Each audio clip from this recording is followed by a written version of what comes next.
And welcome back to MD Global Muscle here at the Unrise Media Studio with me, your host, Giles Thomas. And we're joined with a very special in-studio guest, Kerry Kayes. Nice build-up, nice build. Kerry. First of all, thank you so much for coming into the studio. Haven't I been excited, Lauren? Very. Okay. Kerry, I've known you 25 years, mate. I think, it was 97 the first time I ever met you, and it was at a show in Birmingham. And I remember you were saying about how great glutamine was. Wow. Yeah, and I still think it's pretty good as well. Yeah. Cool. So, Kerry, I mean, where do we start? So let's talk about what the hell attracted you to this crazy bodybuilding industry. Well, you're not gonna expect this answer, right? I was born in 1950, and okay. Yeah, and in those days, you either went working in an office when you left school, or you went working on a building site. Yeah. I now know I've got very bad dyslexia, but in 1964 when I left school, dyslexia as a label didn't exist. Yeah. So you were a dunce. Do you understand what I mean? Yeah. So I went to St. Francis Catholic School because my mum was a devout Roman Catholic. And in those days, believe it or not, Roman Catholic schools were not funded the same as Church of England school by the government. Okay. So I remember they were short of staff and we had A, B and C classes, and I was 1C, 2C, 3C, and they didn't even bother putting me in 4C. I got put with the caretaker as his labourer for the last year of school.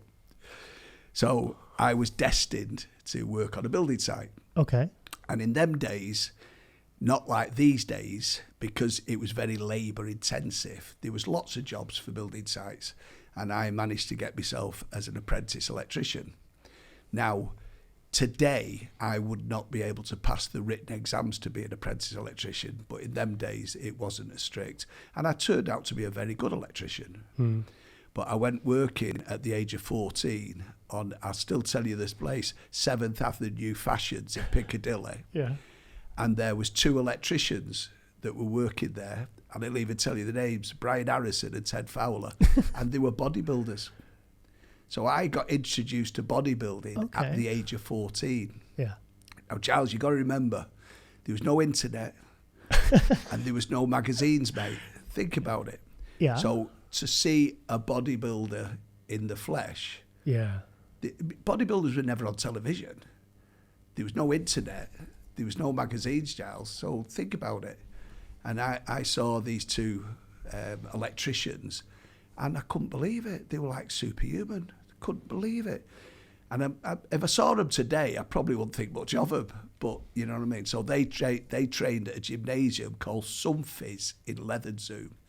And they were kind enough to take me. So I started lifting weights at the age of 14. 14? Yeah, 14.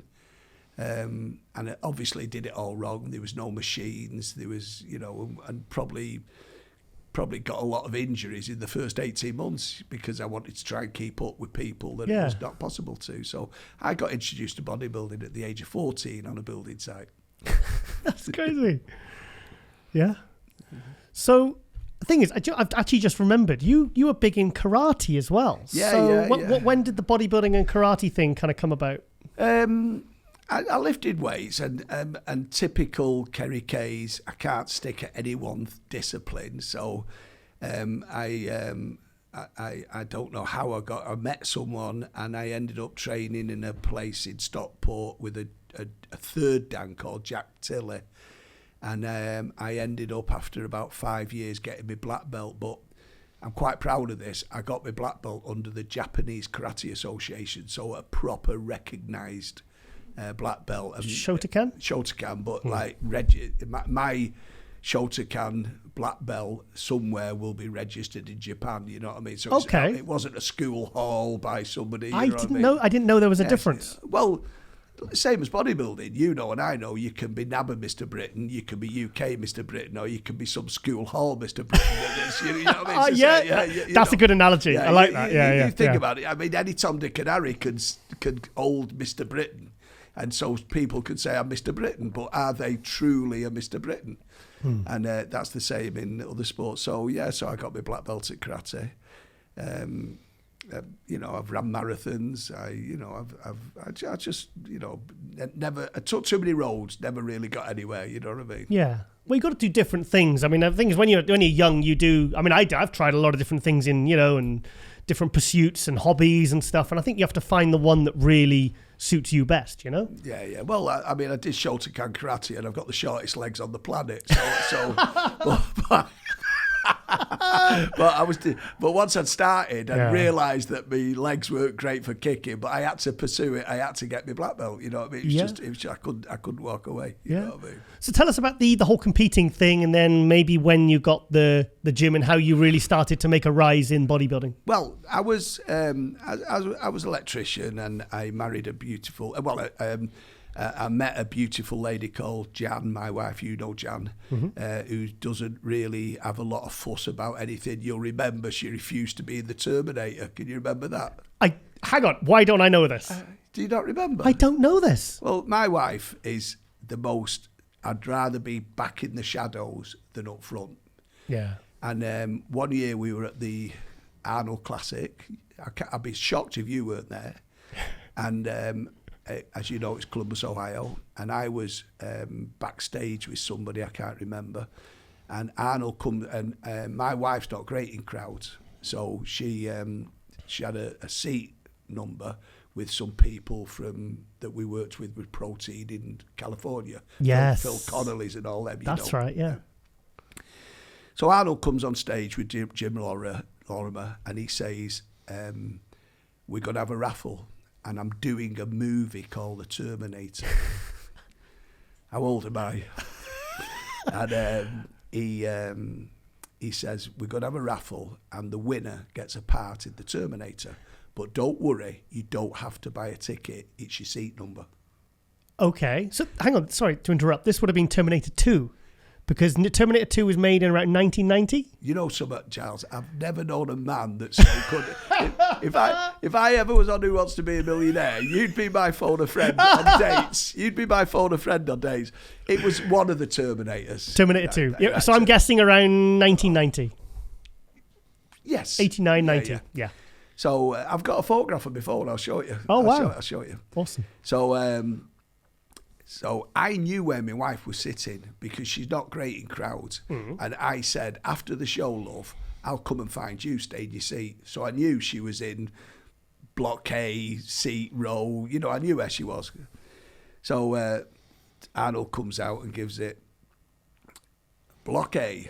You know what I mean? And all the minders, all the security go to block A. Yeah. And they want the show to go fast. Row B. Seat 6, and it's my wife. So she's pulled up like that, you know what I mean? So they take her on the front. Now I'm in the press box at this time. Yeah. So she gets up on stage. So what was he called? He used to MC the Olympia in the early days. Can't think of his name. Ronnie Tapper? Yes. Wow, you phone a friend. Yeah, phone a friend. So he goes, hey, what's your name? So she goes, Janet Kayes. So he goes, and he goes, where are you from, Janet? She goes, from England. So he goes, have you heard of Dorian Yates? She went, my husband's his partner. And Kevin Leverone and all them. Yeah. You know what I mean?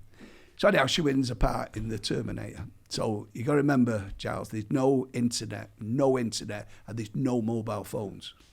Right? Okay. So yeah, would have been around that time then. So one day, the landline rings. So I pick it up. Hello?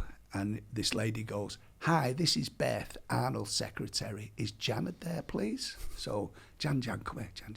So puts on. Jan goes, yeah. Mexico? Yeah. No, I'm sorry, I'm having my bathroom done that week. The plumber's coming. Oh, you're kidding. I am not. The plumber's coming. So I'm having my bathroom done. So I'm like that open mouth. So puts the phone down. I said, what are you doing? She went, the plumber's coming, having the bathroom done.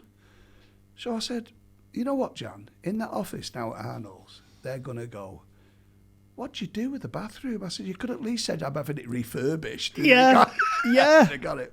So that was it. Anyhow, about 6, 8, 9, 10 months later, hello, is Jan there? And she refused the next one. Again. So she never went. So what do you do with it? It's nothing. It's just faded away. I guess to be honest, we still owed a part in one of Arnold's movies.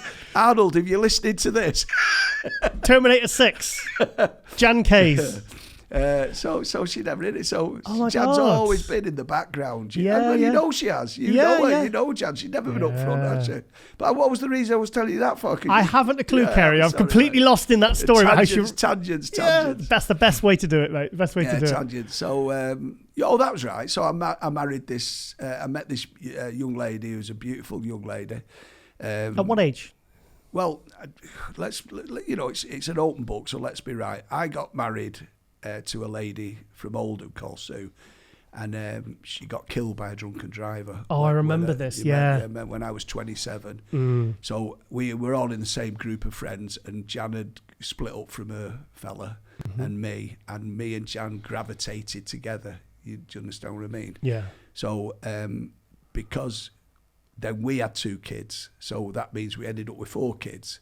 So my priority was to earn a living and not play sports. Okay. Do you understand what I mean? Yeah. And as I was an electrician, and I was a good electrician. Yeah. Not maybe a technical electrician, but in them days it was more manual work, climbing up girders and, that sort of stuff. Yeah. More physical, you know what I mean? So I used to work 7 days a week, 12-hour days, to be what I was supposed to be, a provider. Do you understand what I mean? So sport basically took a back seat. I remember I ran, in those days, it was hard to get in a marathon.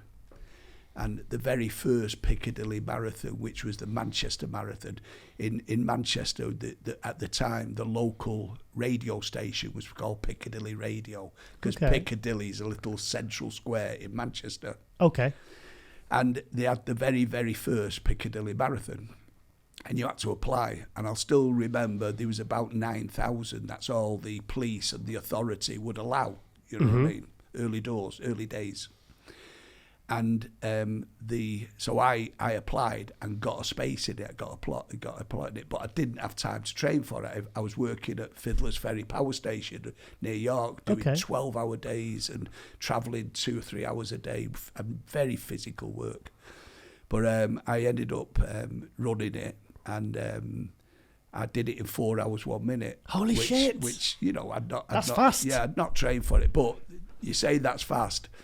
It wasn't a big footprint because the authority at the time, so it was a little bit of a squiddle. And because it was Piccadilly Radio, they had speakers and you could hear the commentary of the race as you were running. And they had counters and they were telling you were somewhere within 50, so you are 2,850. And then the next time they'd make it, you are 2,900. Okay. So you knew where you was. And I remember on the 12-mile mark, I was in the top third. I was in the 2,900. Out of the 9,000? Out of the 9,000. Yeah. And you could hear the commentary. And the winner was crossing the winning line. So he beat me by 14 miles. Holy shit. Well, that's fast. That is fast. So, I just used to mess at sport, you know what I mean? Mess at sport. Yeah. I had to and as you know, bodybuilding is a full-time job. Yeah. You can't mess at bodybuilding. You can lift weights, you can mess lifting weights, but you can't mess being a bodybuilder. So everything got on the back burner so I could earn a living for my family, that's what you're supposed to do, isn't it? You know what I mean? Yeah. So when did you really start to make you took over that very famous gym in Denton, Better Bodies? Take it over, mate. We started it from scratch. Oh, you started it? From scratch. Oh, I always assumed that people always... No. Okay. I'll tell you what happened. Electrician, and I was a good electrician, and I ended up working abroad a lot, but only for 3-month periods. Yeah. Because I could go abroad for 3 months and come back with 2 years' wages. Okay, yeah, it's worth it. So I worked in Tripoli for 3 months on a water treatment plant, and then I got a job in Guyana building a bridge across the Demerara River. I never knew this. Yeah, and for people who go on the internet, there was a company in Stockport, Manchester, called Thomas Stories that used to build the Bailey Bridge. And the Bailey Bridge the military used, and it was a floating bridge, and it could even take the weight of tanks. Shit. Yeah, Bailey Bridges, look it up. Yeah. So I got a job as the electrician for the Bailey Bridge, going across the Guyana River in Jonestown in Guyana. What year was this, sorry? Probably, well, I, everything I do is I relate to. I opened the gym in 87, so it was probably late 70s. Okay, something like that. And the bridge had to float because the Demerara River was where the big ships went inland to get the bog light, I think it's called, bog something, which is the raw material for aluminium. Okay. Right. So it floated, but the river was quite tidal. Mm-hmm. So it had to open, and they had to have a facility where it stopped the bridge floating away either way. So they had big pulleys, and it was all electrical, so that's what I had to do. And it's not a funny story, but it's a unique story.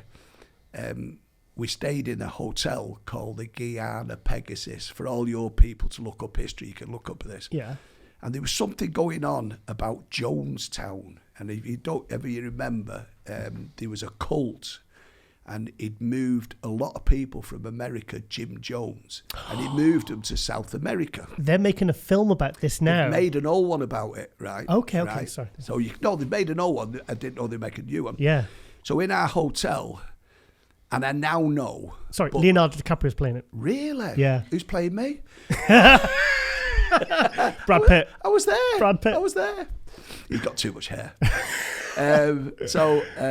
So we were staying in the Guyana Pegasus. I could be a researcher for them. Yeah, you could. Yeah. They're making it now. Yeah. And Congressman Ryan and all these security turn up at the Guyana Pegasus. And it was quite a basic hotel. Mm-hmm. And apparently a lot of American parents had gone to their local congressman and complained that they believed their children were being held in a prison by Jim Jones. Was this the one with the old suicide? Yeah. It's a very famous story. But 180 children don't commit suicide.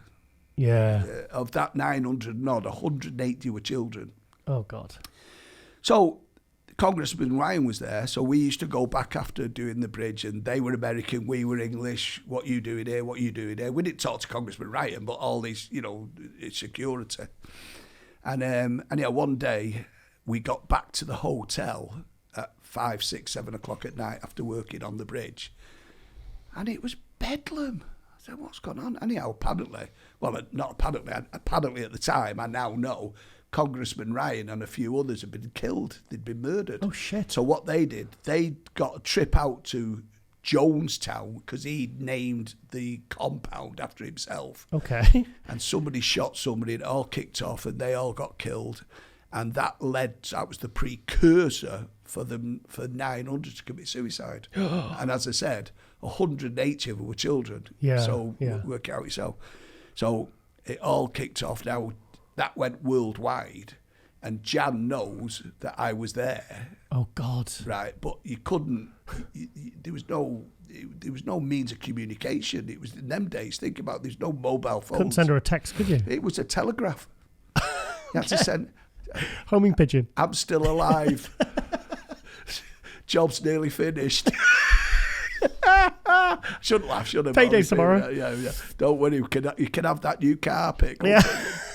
So get the bathroom refitted again. So that was one of my jobs as an electrician. So yeah, I moved on, and like everything else in life, Giles, I want to be at the top or near the top at everything I do. Yeah. So I managed to get on at Yorkshire Television, the television industry, because the television industry, because I going abroad and coming back with 2 or 3 years' wages was fantastic. Yeah. But it was, you miss the kids, and Jan was on her own with 4 kids, etc. So I managed to get on at Yorkshire Telly, and in them days, there was no internet. Again, I keep referring to no internet. So in them days, and some of your historians on this channel will listen, there was what you call the Big Five. There was literally ITV, BBC One, BBC Two. And if Kellogg's Cornflakes wanted to advertise, they had to advertise on ITV. And ITV could charge a lot of money. And so that petered down to the staff wages. Okay. And there was the Big Five was ITV, Granada, Central TV, Thames Television, and London Weekend. Yeah. And they controlled the network. And so I went into Yorkshire Telly, and then again, sort of my wages were 4 times more than a building site. You know what I mean? So I thought I was settled, if I'm being honest with you. And that was in the time of the miners' dispute and all that. So I saw a lot of things that was disturbed me, if I'm being honest with you. I was working on Calendar News, and I watched the police attack the miners, and then I watched the miners throw bottles and stones back, and then I got home at night and watched news at 10, and I saw the miners throwing the bottles first. And you never saw the other side of it. And then I saw you know what I mean, and it kind of disturbed me.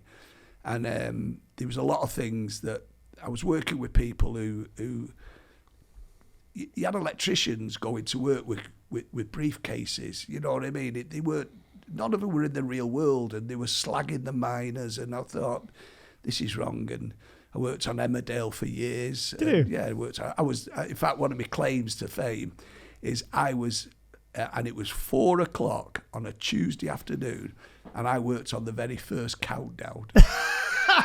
Did you? I was out for a claim to fame. Did you? I worked for the very first. Okay. I did. There was there was a comedian, Jimmy Tarbuck. Yeah, right? yeah. And I remember seeing him vote Tory. And at the time we had to work double shifts because he was a tax exile in Spain. Okay. You spent a lot of time out of the country. You didn't pay tax. You know what I mean? Okay. And I thought, what the world, you know what I mean? Yeah. And another couple of mad stories. I was doing a football match, Bradford. I was electrician on it, and we were in the players' tunnel, and we were going to film. I had what you call a redhead, which was a light. Yeah. And we were going to film the players running in at half time. Okay. And they just didn't seem to run in.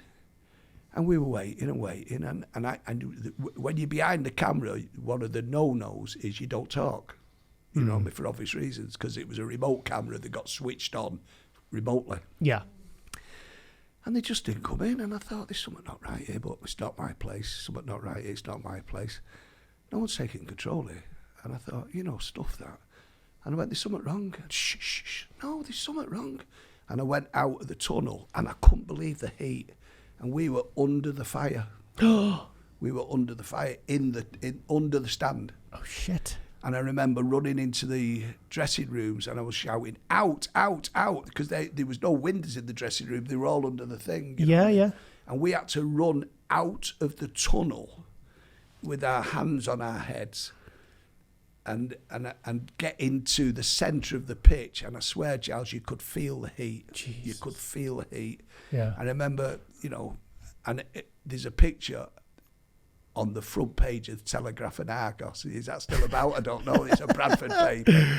Probably is. Bradford's there. Yeah. That's what I'm saying. Yeah, so I can see it from my garden. The paper at the time was the Telegraph and Argos. And I was on front page with this woman, you know what I mean? Pulling her out. Well, I'm just saying pulling her out, comforting her. Yeah. But she'd lost someone, and I experienced that terrible experience. And looking back on it now, I should have had a week off, but that particular week the Yorkshire Telly put me on Calendar News, so I spent a week covering it, and I'd seen it, and I don't think that was probably healthy. But I'm a strong character, but it never affected me. But I thought I'd had enough of it. You know what I mean? Yeah. So that was an experience I experienced at Yorkshire Telly. I know this got to do with bodybuilding, Giles, but it's a long journey. It's okay. It's a long journey. You must get fed up of people talking biceps. How much chicken do you eat? Yeah, exactly. So then another experience at Yorkshire Telly, and again, your people can look it up on the internet. It was the investiture of the Archbishop of York, and he was called Hepwood. And we'd worked on in them days, because cameras were not as good as they are now, you needed a lot of light. You needed massive lights. Right. So we there was about 20 of us electricians. Yeah. And we had to light York Minster good enough for the cameras, you know what I mean? Okay. And as you know, the Church of England, so the royal family was going, Margaret Thatcher was going, and all that sort of stuff, you know. So we worked there for a fortnight. And we put massive lights on rig, you know, really big, heavy work.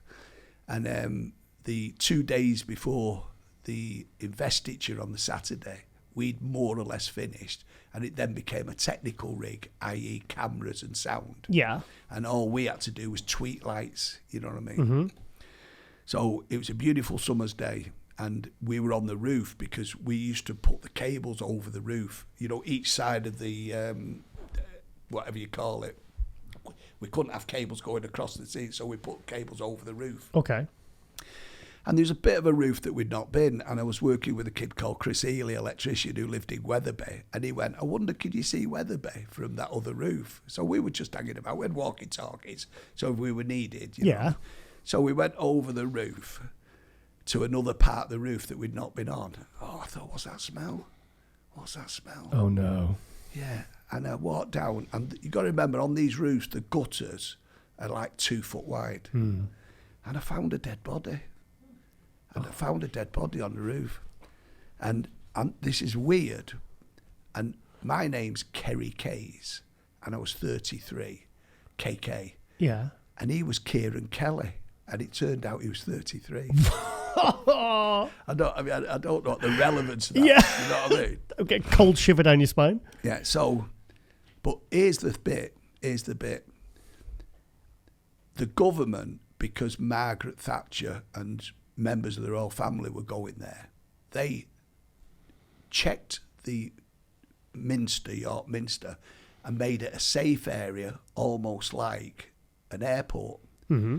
So from the Wednesday, we had to be screen going in and screen going out, because it was in the days of the IRA. Yeah. So on the Wednesday, they cleared it for no bombs. And on the Friday, I found a dead body that had been there for 3 weeks. Okay. So a few heads rolled on that one. Yeah. So they'd been pretty hostile with us.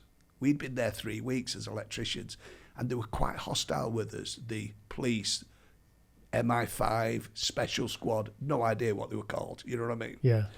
So when I found this dead body, I went downstairs, walked past them on the way out, and went down to the local police station and reported it just as a little... Did you? Just as a little devilment, you know what I mean? Yeah. And the local police turned up, went through the barriers, and I showed them the dead body, and it made the front page of the Daily Mirror.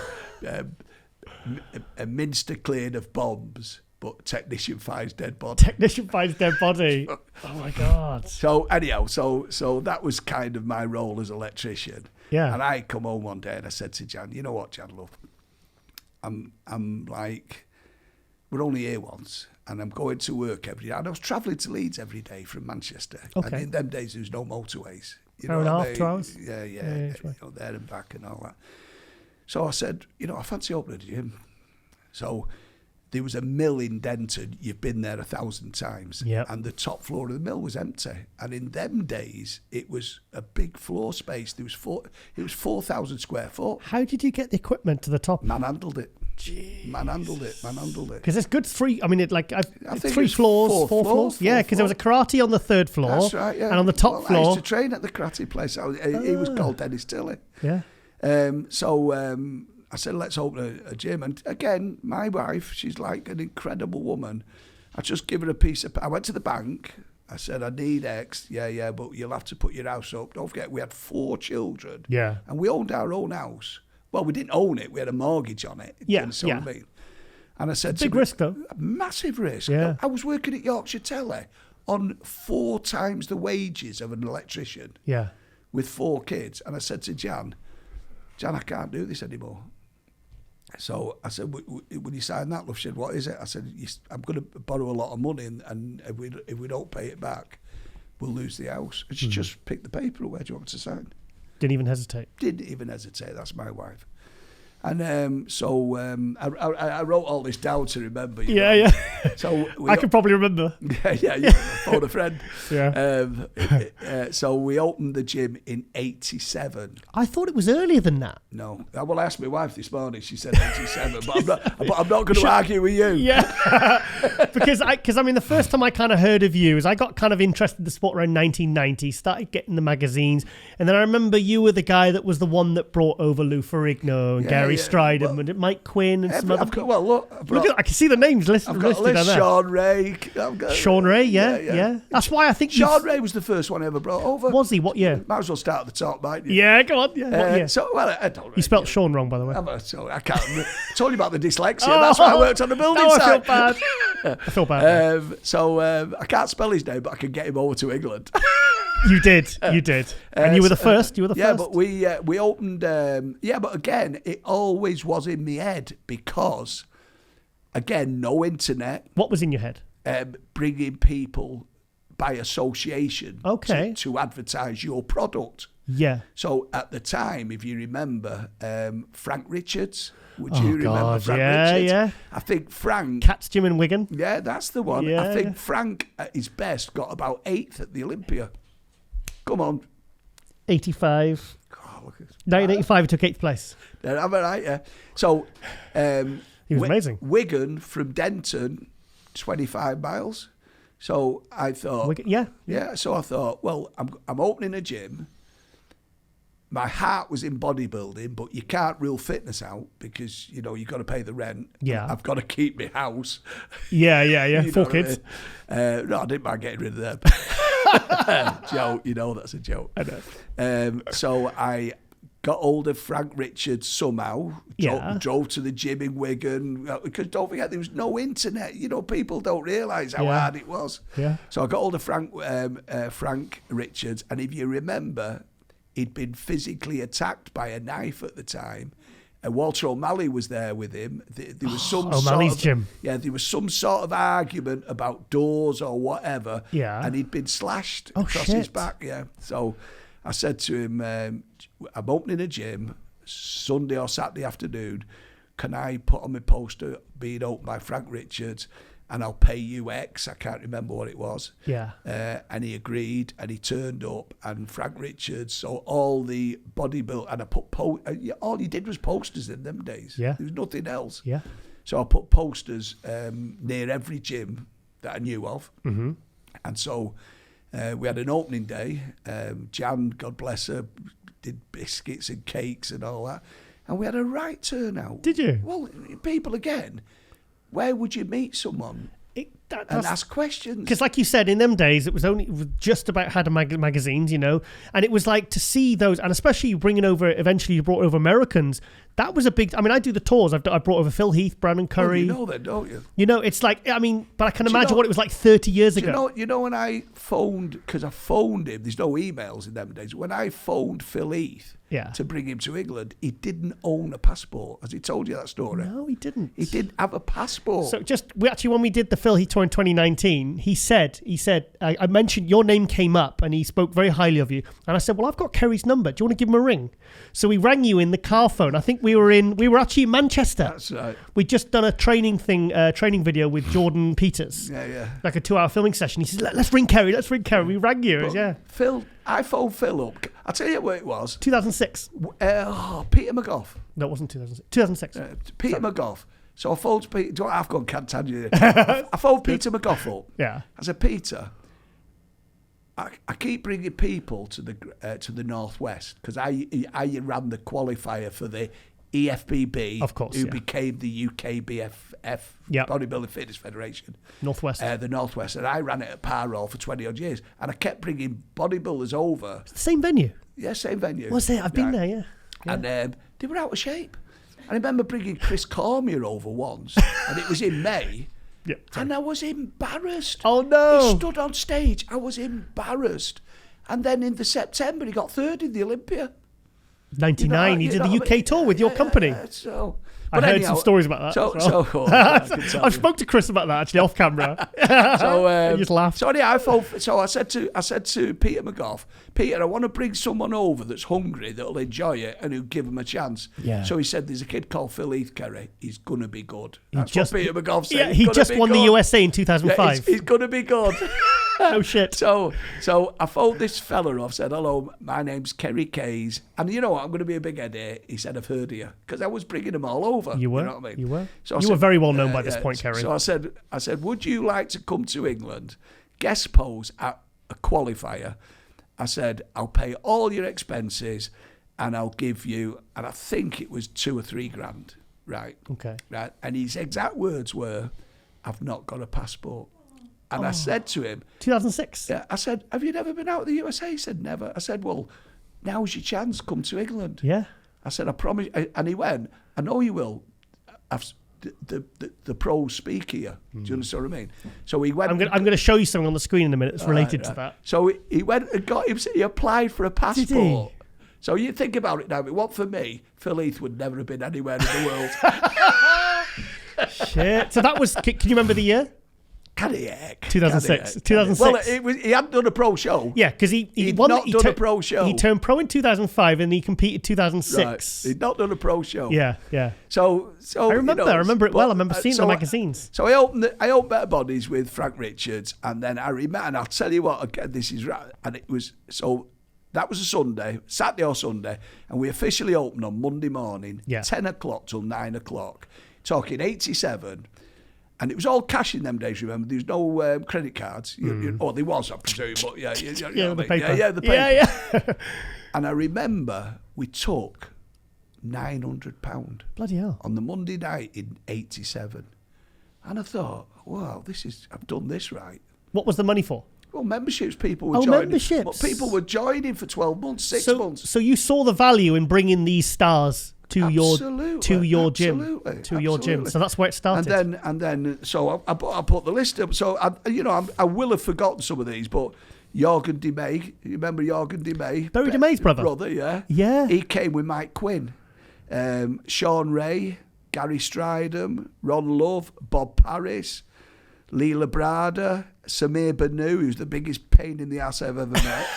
You're not the first person to say that. I love Sonny Smith. Yeah, Sonny. Mila Sanchez, Tom Platz, Tanya Knight. Can you remember Tanya Knight? Tanya, is it? Yeah. Flex Wheeler. Wow. Kevin.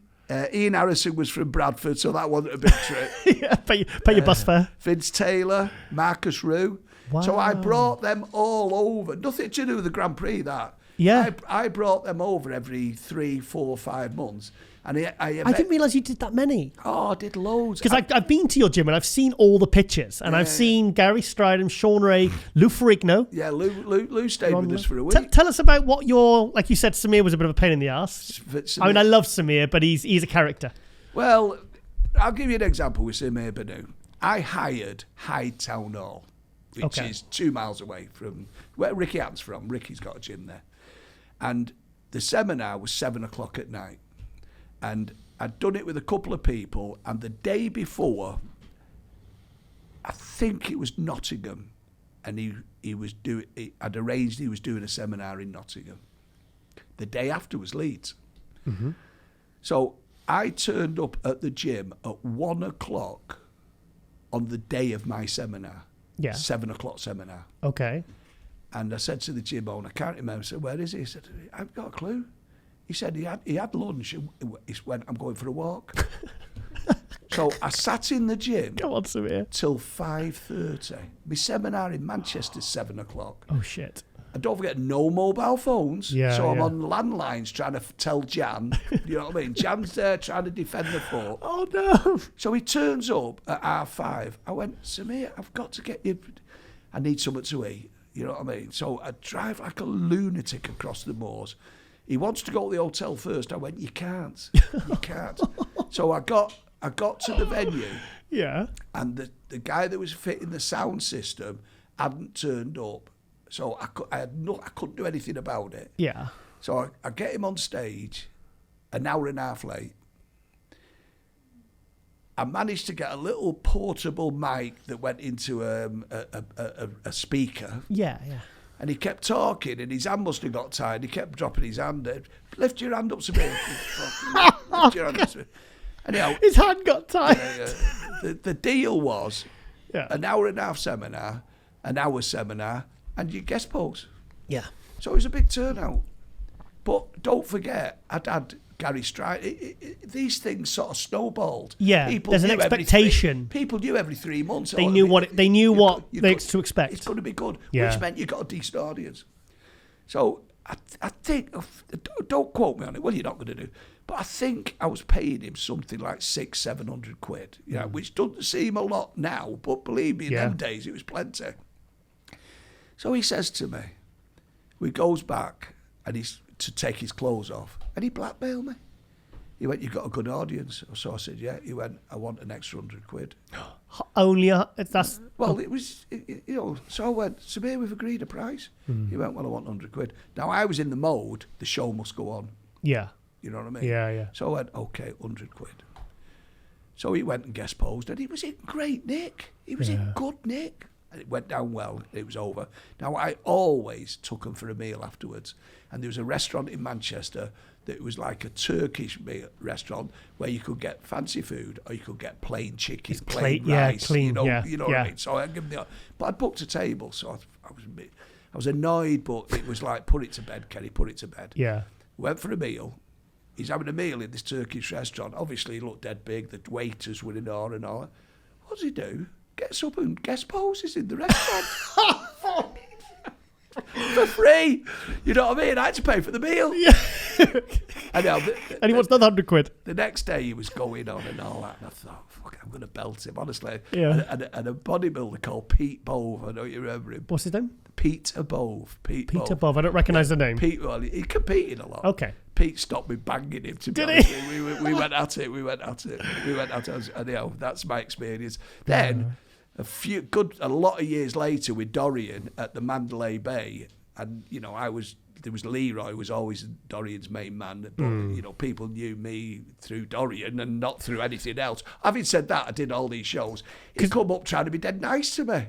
But of course I was nice back, because what's the point? Yeah, it's point? Years later. Years later. People, yeah. But at that time, he was on a big decline. He 94. He used to be Samir Bannout type of thing. You know what I mean? Yeah. I'll tell you one name you have missed out. Lee Priest. Oh, of course. I brought him to you in 2006. Yeah. And we did in the boxing ring. Yeah, that's right. Lee That was Priest. good. That was really good. You know what? If he'd have been a bit taller, he'd probably have the greatest genetics on the planet. Yeah. It was just incredible. Muscle bellies. Incredible. Muscle bellies. I mean, he was good from like 2021, wasn't he? Incredible. He did the Olympia at about 23 or something, didn't he? Yeah. But his ability to put meat on, to actually put muscle on, it was unbelievable. So out of all those names, who was the most physically impressive and who was the kind of most captivating as a seminar? Gary Strider. Gary Strider, really? Strider was he? Well, he was such a monster. Yeah. A lot of people don't know, but Gary Strider was a lot more impressive 6 weeks out from a show. Oh, really? Yeah, because he still had that fullness and size. Yeah. He probably over-dieted for the Olympias.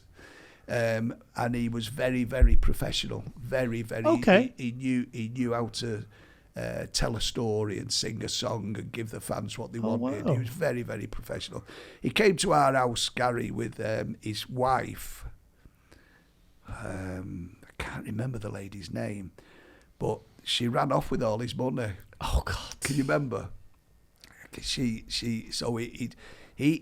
typical bodybuilder. He ate, trained, and slept, and his wife was his business manager. I can't remember his wife's name, and she did all his business. I arranged a tour, and one day he got up, she'd gone, and she took all his money. Oh no! He ended up skint, so he had to organise a tour himself. And he was guest posing at the Norwegian Championships. Mm. And the woman who won the overall was a lady called Alicia. And she finished the contest and went on a 4-week tour with Gary. It wasn't arranged. They just got together at the show. Okay. And he went, "Why don't you come with me?" Did he? And after 4 weeks, they came to my place. And from the show, she'd put 3.5 stone on. Hang on, stone, that's what? For about £50? About £50. Oh, my God. And he went, fucking don't know what to do with her. I think he shipped her back to Norway.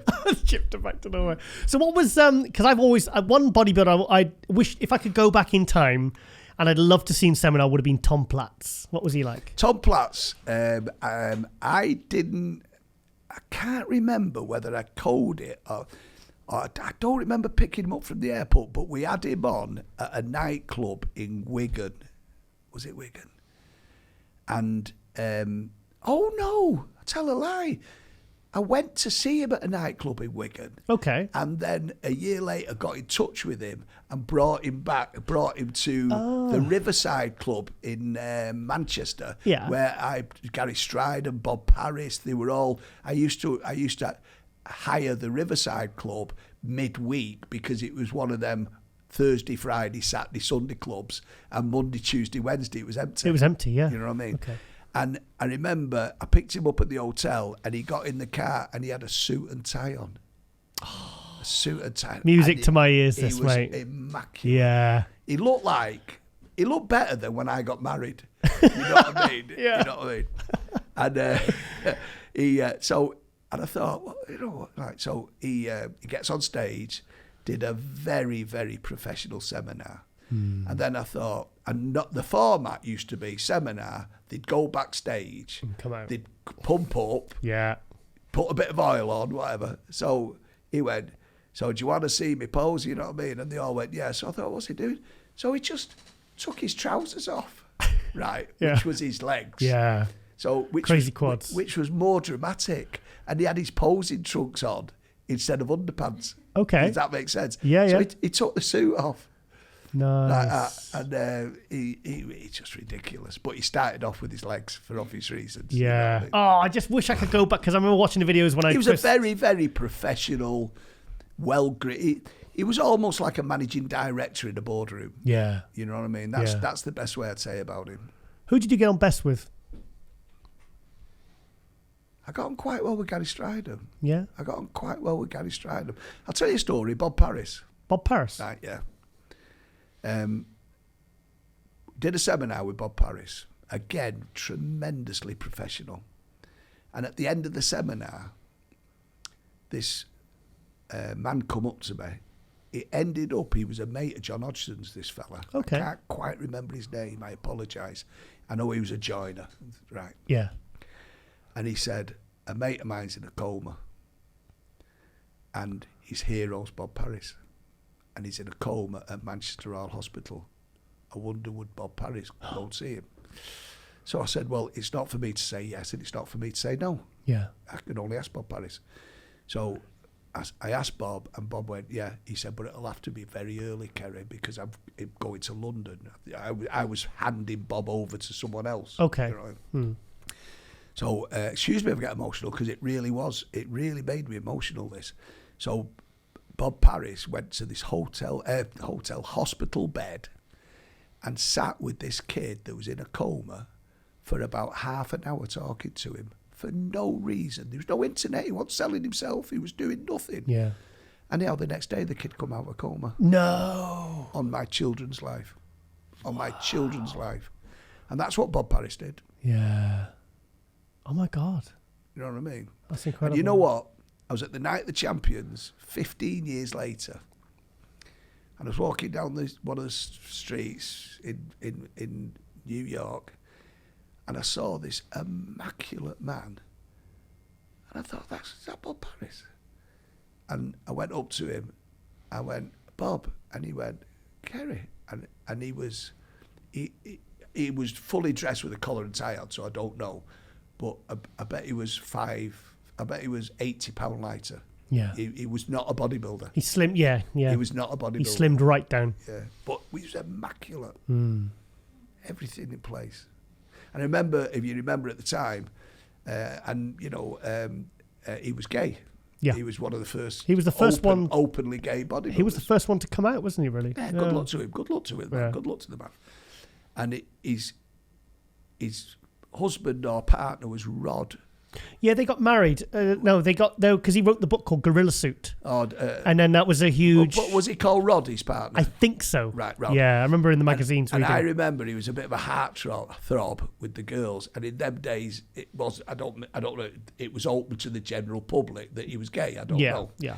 And my wife, Jan, used to sit next to him because they wanted somebody to... one of the perks of doing a seminar, at the end of the seminar, you sold photographs, 8x10s, and you signed it personally to the person. Yep. And they never normally wanted anything to do with the money, but they wanted the money, so the people would go up to my wife or my daughter, whoever did it at the time, and go, can I get a photograph? My wife would take the money and take his name and say to Bob so-and-so. And this lady, and I'm not knocking him for this, in fact, I feel quite proud of him for being honest. She went, can you put all my love? And he went, I'm sorry, all my love's taken by Rod. Oh, he said that. Yeah. Which is quite a brave thing, I thought. Yeah, I suppose at the times it was, at the time. Yeah. And good luck to him, you know what I mean? Yeah. So, but I remember little things like that, I remember, you know what I mean? Bad. I'm going to show you something now, Kerry. Hang on. Where are we doing? Hang on. I just want to show you something. This is something that popped up. I didn't know it was one of these shows. Something that popped up the other week, and I actually sent this to you. You know what? When I got it, you remember when I phoned you up 2 weeks ago? Yeah. Right, I'll text you. That your message had gone into the junk. That's why I never replied. That old chestnut. That old chestnut. And I couldn't play him, whatever you sent me. Okay, listen to this. Hang on. I said, there's a fun fact here. I said that people think that the first real clash between Jay and Ronnie was at the 2001 Olympia when he really challenged him. I said it wasn't. It was at the 2000 British Grand Prix. And even before you and Ronnie stepped on stage, Kerry Kayes, the promoter, said, Giles, he says, watch out for Jay. And I said, what? The guy just took 8th at the Olympia. I said, he's not gonna come close to Ronnie. And he said, no. He said he's dropped about 10, 12 pounds. He said he looks sensational. I've seen him. And then you walked on stage and you took 2nd to Ronnie. That was was actually the first real clash between you two, wasn't it? Yeah, and you know what? For the first time, that was where my confidence was like, wow, I can actually stand with this guy. Because it's really before Ronnie made the huge jump. I mean, in 2003, he changed the game a little bit, but you know, in 2000, you know, for me, I got lucky and all the guys didn't go on the tour that finished ahead of me other than Ronnie himself. So when I was able to stand 1-2 with him, I finally got that comparison, because when you're 8th at the Olympia, you know, you don't get that comparison, but the 8th place qualifies you for the next year. It was top 10, if you remember. That's right. So we didn't have as many shows as there are now. Mm-hmm. And, you know, I was able to travel over there, not only pick up, more confidence, but also I picked up quite a bit of prize money, and quite honestly, that put me in a really solid place to lead into 2001 financially and by confidence to be able to stand there. And I knew, you know, going into 2001, I kind of predicted that it would be me and Ronnie standing there at the end, and that's what happened. So it wasn't actually in Las Vegas; it was rainy Manchester the year before. Yeah, it was. Yeah, and Chris Aceto was there. And I was there. I don't think you were in a media necessarily then, right? I've been doing what I've been doing in the UK for about 5-6 years, writing for magazines, but I hadn't really. It was about 10 more years before I kind of went international. You know. Okay. Yeah. So yeah, the crowd was awesome there, and I have a lot of great memories. Kerry was always great to me. You know, he took care of me to fly over there, actually. Which was rare. Yeah, he told me I'll cover your expenses to come, and that's the reason I came over there, and I was able to take advantage. So, you know, a big shout out to Kerry Kayes, man. He's a great man. There you go, Kerry. So you're feeding me ego. Yeah. Whatever you do, whoever's in front of you, feed their ego. I didn't prompt him. I didn't prompt him to say that, and I like Kerry. We haven't even got to a lot of the stuff you've done in the industry, and I think it's important to give what's the word? Credibility or appreciation for what you've done for so many years. And I like the fact that people like Jay remember that 22 years later. Wow. Well, I like it myself, if being honest with you. We all men are men, and a lot of women don't understand what we're that we're full of ego and testosterone, and sometimes we need that massaging, and sometimes extra testosterone. And when you get to 72, you know what I mean. I need them all I can get. You know what I mean. Yeah, but hang on. I'm gonna question you on that, because you've done things for people like that, and also, I mean, on a personal note, you've done some good turns for me when it wasn't virtue signaling. It wasn't for social media. You've done.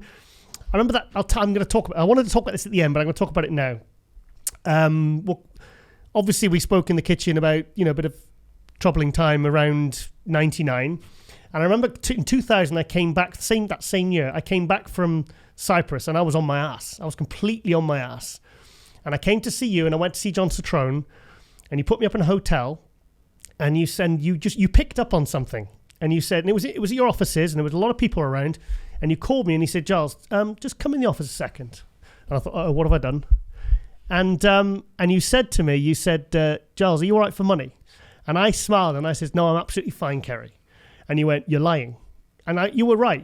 I was absolutely, completely broken. I didn't make an issue of it, but I didn't want you to know. And you said, no, you're not. And I remember you pulled out quite a big amount of cash. You gave it to me. You said, call it a long-term loan, and you hugged me. And you didn't do that in front of people. I don't remember that. You don't remember that? Honest to God. You don't remember that. And I just told you I was going to go to Newcastle, and, I don't remember that. You don't remember that? Honest to God. You said, I can't even remember the amount. And you said, call it a long-term loan, you give me a hug. Well, don't you think it's been long enough? Oh, shit. Oh, no. Nowadays, money, that's about 10 times as much. No, but my point is, you've done things for me and for a lot of people.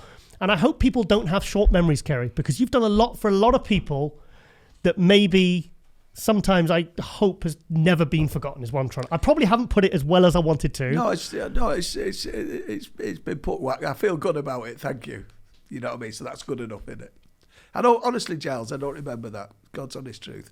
But you've done me. I mean, on a personal note, I can say personally on now, you've done me good turns when it wasn't in front of people to look good, is what I'm trying to say. It wasn't virtue signaling. Yeah. Well, thank you. And I appreciate that, Kerry. I really do. I really do. And we bonded it. I tell you, okay, I'm gonna throw myself under the bus now. 2002 Olympia, and I was. Was that your first one? The second one. Oh right. The first one, you were like, Giles, pace yourself. I've never seen. It's the Mandalay Bay. Correct. And Giles was like. I said, Giles, this is a marathon, mate, not a sprint. It's a long weekend, Giles. Pace yourself. I was like, no. So, but and in 2002, I remember it was the night of the press conference, and I came down. Everyone used to meet in the lobby. Gunter was there, Ronnie, Kevin Navrone, and I came down in the lifts, and you were outside the lifts, and you saw me, and I must have been bouncing off the walls because I'd been partying pretty hard. I had my press pass, but I was making the most of Vegas. Yeah. So, and I must have just looked like death warmed up, and you went, Giles, oh my God, come with me. And you took me by the arm and you took me into the gift shop and you bought a bottle of water and you bought some Alka-Seltzer or whatever. and you said, excuse me, love, can I get a cup? And he poured the water in and he passed it to me. And he said, Giles, drink that and get fucking upstairs. And I don't want to see you for at least 2 hours. And I went, all right, Kerry. So I went upstairs, had a bit of a sleep, came back down, and I was feeling all great again. So, because you were just like, oh, Giles, you look at Vegas. I've been Yeah. married 9 times in Vegas. Oh, because you get remarried, don't you? Yeah, 9 times. The same lady. Renewed. Yeah. Renewed, yeah. We've been married 9 times. Kids think we're daft. Do you go to the same place? No, I could be your phone a friend on marriages in Vegas. No, when me and Jan got married, I was an electrician working on the building site. We had little or no money. We had enough to live every day, and the kids were always well fed, and the house was clean, and the mortgage was always paid. You know what I mean? Yeah. But we didn't have enough for a big flash wedding, so we had a Friday afternoon pub lunch, small wedding. You know, it was like, and so I always felt I owed her a wedding. So a lot of years later, we went to Vegas and we had a big, massive wedding. and I couldn't believe how easy it was to organise. So Really? then every now and again it was in Vegas, and we say, should we get married, love? And we get married at different venues. Oh, nice. So yeah. Cool. And I remember also, sorry, going to something else about Vegas. 2001, we were at the press conference, and you sat next to me. I sat with who did I go with? Neil McVicker, and we sat down, and you said, Giles, these press conferences, they're boring. They are apps. I've been to like 10 of them. They're just a snooze fest. And then we sat there, and it started, and straight away Craig Titus was going at Melvin Anthony and King Kamali, and it was just explosive. Sean Ray with the judge, remember? You look the same every year. Do you remember that? And then, I actually do remember. And you just went, he said, sod's law. He says, he said, I've been to like, how many Olympias? He says, and this is the best one I've ever been to. Do you know my biggest regret of all the Olympias? What? Was Wayne Gallash used to film them, if you remember. Yes. This is before anybody That's right. had a mobile phone, and I suppose there was small recording cameras, but I cannot find it. And Wayne Gallash had a dispute with Wayne D'Amelia, and it's the only ever Mr Olympia that's not on film. It's the only, and it's the one where I took Simon Robinson, and he guest posed, and I tell you what happened. My Grand Prix that I used to run, for your audience, I used to run the British Grand Prix 8 days after the Mr Olympia. That's right. You know, so I brought them all over, 3 to Manchester, 3 to Wembley, and at Wembley, I said, now Simon Robinson, as you all know, or some of your viewers might not know, he won some world championship. It was Wabba. He was incredible. Oh yeah, beautiful physique. And I helped him. He come over once a week to me, and I guided him and prepped him, if you like. And he won, and he come over to Manchester on something like the Tuesday, and just to thank me, which is typical Simon. And on his way back on the Snake Pass, he had a horrendous car crash, and it resulted in broken ribs. One leg was broken in 11 places, and one leg they had to amputate from below the knee, and then eventually amputate from above the knee. Yeah. And various injuries. He was in a coma, wasn't he, for a while? Induced coma. Right. Okay. So what happened was, and I've got to give credit to Scott Gledel as well. Scott Gledel was there with me. So I get a phone call of Simon Robinson's brother, and Simon Robinson's mother was a lot older, for obvious reasons. Not a lot older than Simon, for obvious, but she was getting on a bit. Yeah. And she got a phone call from some police force in Manchester and said, your son's been in a bad road accident and he's in such a hospital. And she put the phone down in shock, phoned her other son up. He come round, and I get a phone call at Better Bodies, and it's Simon's brother, older brother. And he says, Simon's had I said, I don't know anything. So he said, my mum's had a phone call, he's in a hospital. So I went to Manchester North. Oh, did I phone them all up? I had to phone every hospital up and find where he was. You didn't know where he was? The police had told his mum, but pretty pathetic, really, when you think about it. A phone call to an old lady and expect her, you know what I mean? Pretty pathetic. And I found him, and he was in Oldham Royal. So I goes down to Oldham Royal, and he's in a bad state. So I have to phone his wife up, called Louise, and he's got 2 girls. And Louise and his mum and his brother and his sister, they all stayed at my house for a few months. He was in intensive care. And I remember me and Scott Gledel because Scott did a lot as well. Yeah. And well, Scott worked for me though, so whatever Scott was doing, he was getting time off work. So Scott was awesome. Yeah, Scott's a great kid. Good guy. So we went to the hospital, and I got a phone call. So we put him in an induced coma because one leg was broken bad and all that. He was messed up. I remember when it happened. Bad way. I remember. And I'll get a phone call off the intensive care one night, and they go, Kerry, we need you at hospital. So I said, right, what's up? They went, well, we're going to take him out of the coma. And quite often people get confused and can get violent. Right. But most people who have intensive care weigh about 140 pounds. It's huge. This fella's about 250 pounds. Yeah. They didn't use the word, but they basically went, we're frightened to death. Yeah. Go on, Kerry.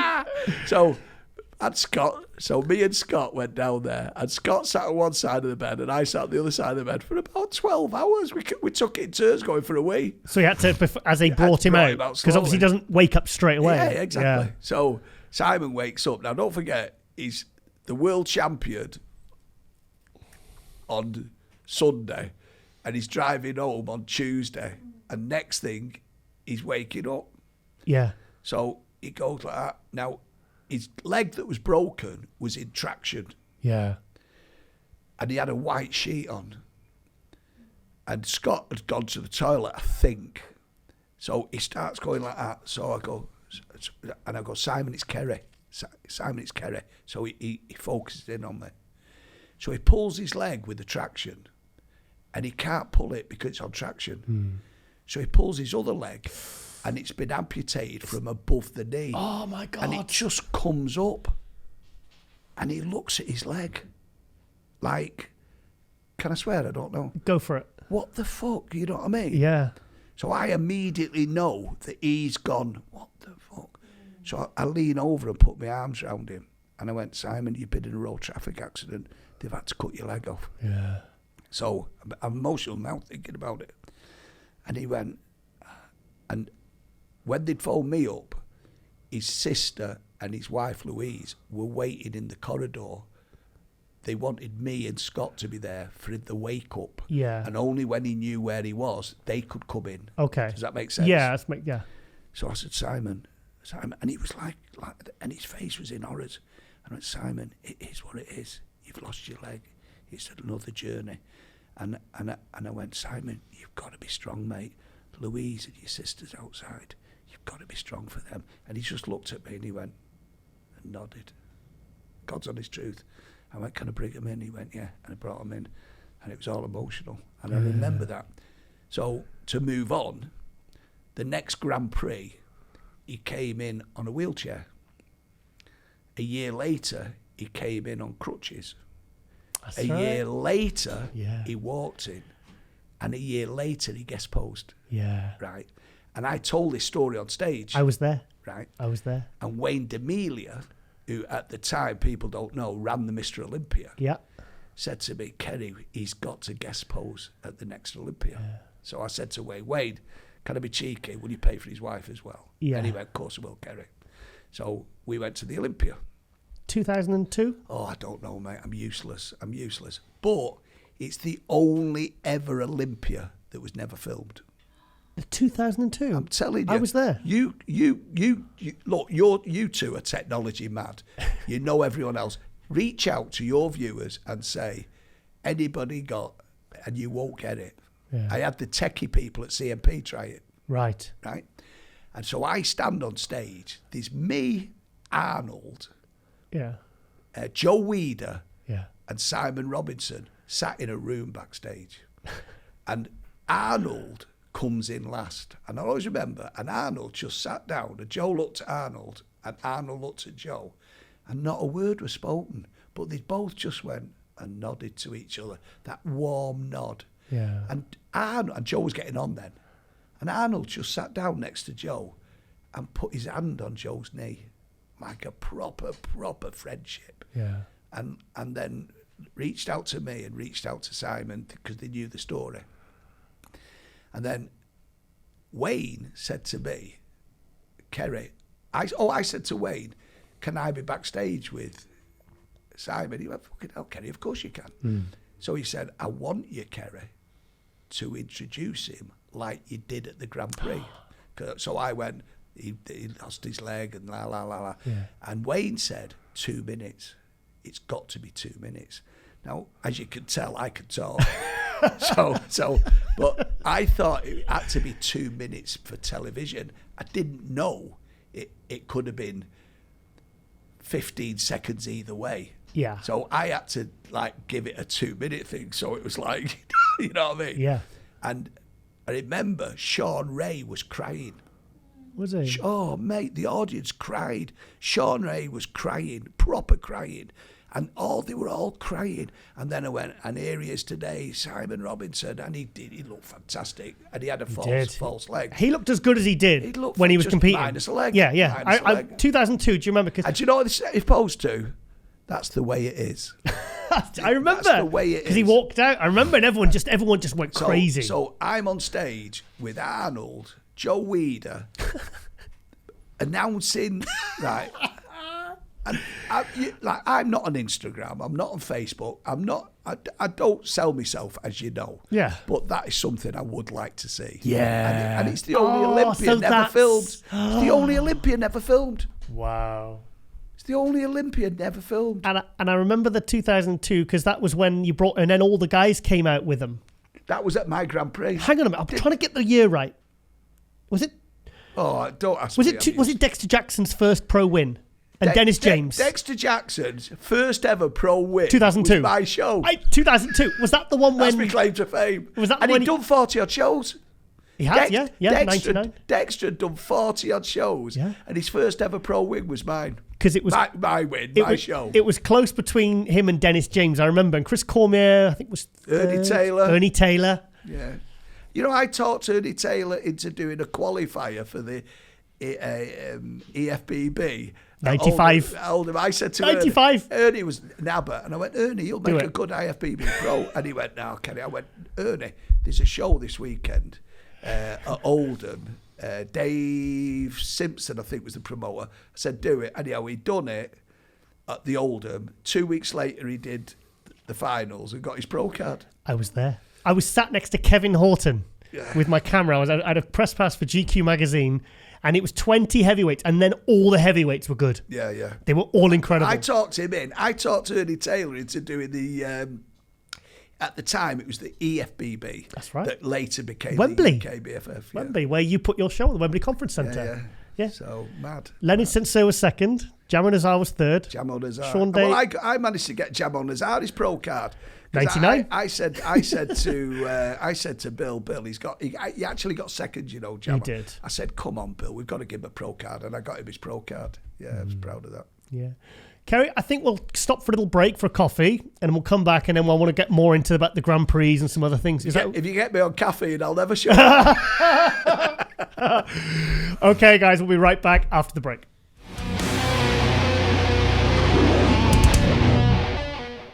Okay, guys, we're back after our caffeine intake. Kerry, how are you feeling? Caffeined.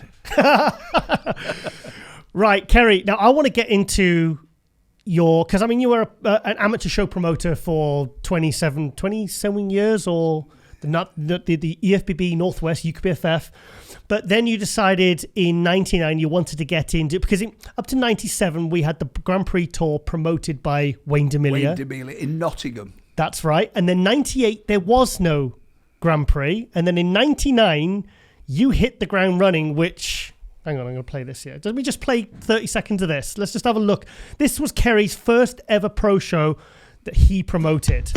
I mean, talk about perspective. Hang on. So you got Flex Wheeler, who just come second at the Olympia. It's not very... and there's Ronnie Coleman, Kevin Levrone. And I mean, this video has actually had a lot of views on YouTube, and it's titled The Greatest Show on Earth, the greatest lineup ever. There you go. It's all Marcus Rule. I mean, he was what, fifth, I think he was. Can't remember. Or was he seventh? No. God rest his soul. Yeah. I mean, Dexter Jackson, that was his first year. Yeah. Yeah. So he'd just done the Olympia, his first Olympia, 9th place. Yeah, I was very proud when Mila said this was the greatest lineup outside of the Olympia and the Arnold. Yeah. Yes. You know what I mean? It was. It was my first pro show. I mean, talk about... Thing is, I lost £38,000 on it. Yeah, but it was a good show, Kerry. It doesn't matter. Don't worry about the money. So, all you guys that look at it on YouTube, could you try and donate £1, please? Go fund me. It cost me 38 grand. I lost. Oh my God. Yeah, Kerry needs new wipers for his Bentley. So, I mean, I actually had Flex Wheeler on a podcast, and he said he actually weighed the same as Ronnie Coleman, you know. Wow. He said he claimed he put on 10 pounds from the Olympia, and he filled out, and he reckoned he looked better than he did the Olympia. But most of them do, because they came to me 8 days after the Mr Olympia. Yeah. And as you know, they will have had a junk out meal, of course they would. And the flight, the biggest deal was water. But the reality was, water, carbohydrate. There's a bit of a secret there if you think about it. You need water to make glycogen. You need about 4 to 1. So a lot of people who don't have water in the system, if they eat carbs, the carbs you can't carb up in the term of glycogen. Yeah. So water actually helps muscles fill out, so they all look better. Can I make an observation, though? I started going to the Grand Prix in 92 to 97, and typically they wouldn't look as good as they did at Olympia. But your show was different. Why was that? Were they better look? I mean, Tony Doherty, I remember, Tony Doherty was the Arnold. I know Tony in Australia, yeah. Yeah, I mean... Well, being a big head, me and Tony Doherty was the respected promoters at the time. Yeah. You know what I mean? They both, all the athletes respected Tony. Big time. And respected myself, which I was very proud of. But the reason I'm saying that is because I remember Kai Green in 2009 actually went all the way to Australia after the Arnold Classic and looked better than he did in the Arnold Classic. And the same has happened here, because this 99, this was Ronnie was probably a little bit harder than he was at Olympia. Flex Wheeler had filled out and just looked crazy. Look, you've got to be a brave man when you're doing the Olympia and you're totally in control of everything to carb up properly, because they're all frightened of overspilling.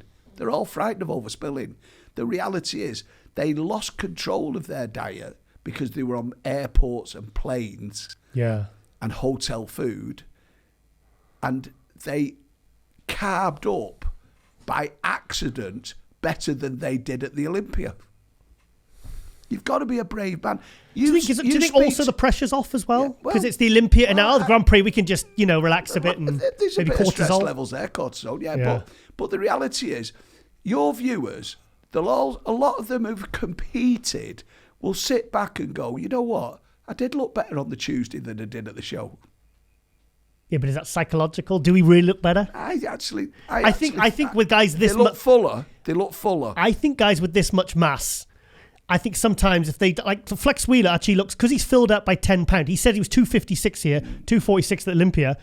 It's almost like the muscles pushing against the skin more, and he's actually looking in better condition. But because they've got water in the system, your body can, for carbohydrates, you need a certain amount for blood glucose, but you don't need a lot, about 5 grams.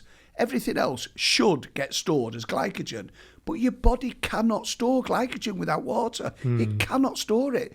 So a lot of the times when they're holding water, that gets dragged in to make glycogen. Yeah. And they fill out better.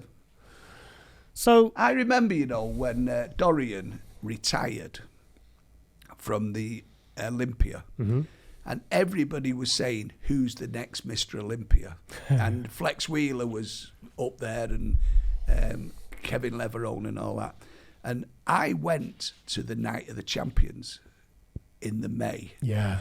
And Ronnie won it, if you remember. Yeah. And beat Kevin. Yeah, Ronnie won it convincingly, and I think it was something like his 60th show or something. You know what I mean? He'd been competing solidly since '92. And the next year, Dorian had to mark. He sat in the audience, but he had to do a dummy score sheet for Flex magazine. Okay.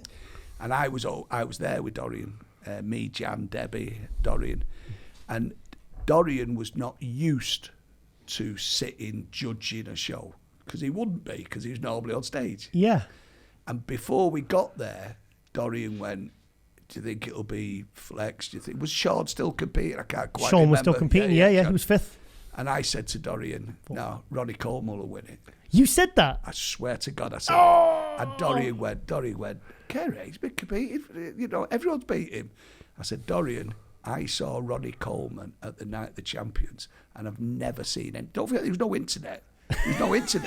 So it wasn't flashed all over the world. Yeah. I went, Dorian, it's a different Ronnie Coleman. And sure enough, he won it.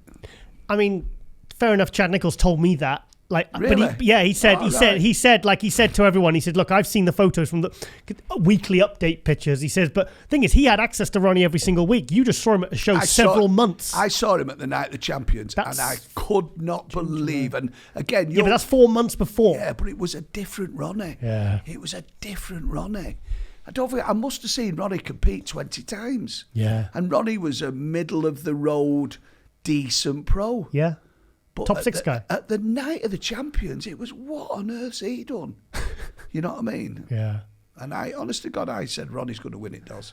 So, I mean, just through your eyes, from your perspective as a promoter, when did these guys start signing up to this? When did you did they tell you straight away? How did you get these names? Wayne D'Amelia. Oh, he the one? Well, Wayne D'Amelia. Don't forget, Wayne D'Amelia, there was a sanction fee. Yeah. When you run a pro show, you have to pay a sanction fee to the IFBB. I don't know who ended up. It was all official, bank transfer, so there was no fiddle, you know what I mean? There's no money in the back pocket. And I believe at the time, Wayne D'Amelia was the IFBB. Yeah. You know what I mean? So Wayne and the IFBB somehow got slices of the cake, right? So Wayne ran the Grand Prix, as you know, in Nottingham for quite a few years. Yep. There was no Grand Prix, and I knew Wayne through going to the Grand Prix because I knew him quite well, and all, as you knew, Sean, Kevin, all them, they all knew me. I remember Benaziza winning the Grand Prix at Nottingham, and me, Gary Stride, and Benaziza and Jan spent half the night eating ice cream about 4 in the morning, you know. So I knew Wayne well. Was it 88? Oh, Ben, you're the date man. Would have been 88, 89. I'm going to start phoning you up, you know, when it's my wedding anniversary for you to remind me.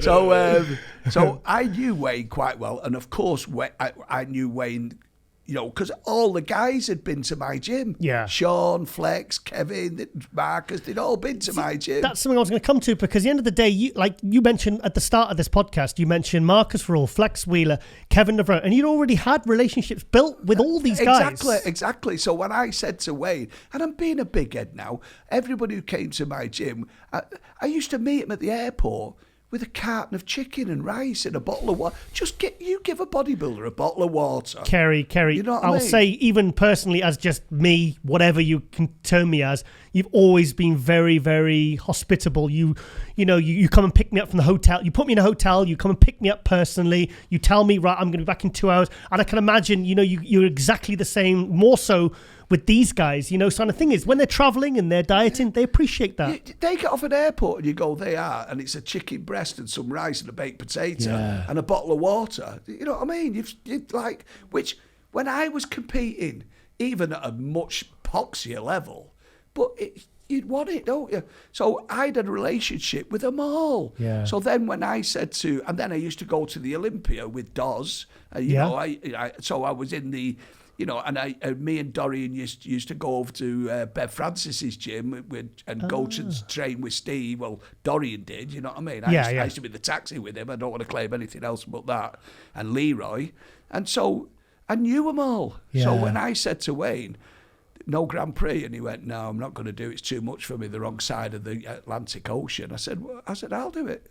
Because to give some context, there was the Grand Prix from right up to 97, and I did six. And in 98, there was like other Germany and Russia, but they didn't have one in the UK, we lost the Grand Prix. Correct. So you brought it back in 99. Yeah, correct. So I did 3 in Manchester, right, which was, from an audience point of view, was a disaster. Right, there was enough there. There was probably 1,000 people there, but it just didn't pay. Yeah. As I said, the very first Grand Prix, when I did the numbers, it cost me 38 grand. I remember you telling me at the time. Yeah. In fact, sorry, can I just talk about a funny memory? Go on. After the 2001 Grand Prix, because you always gave me front row seats. I'm all right, me, aren't I? You're all right, Kerry. 2001, it was the one that Kevin DeVreux won. Chris Cormier. God, I wish I had your memory, mate. I really wish I had your Dexter memory. Jackson was there, and you gave me 2 front row seats.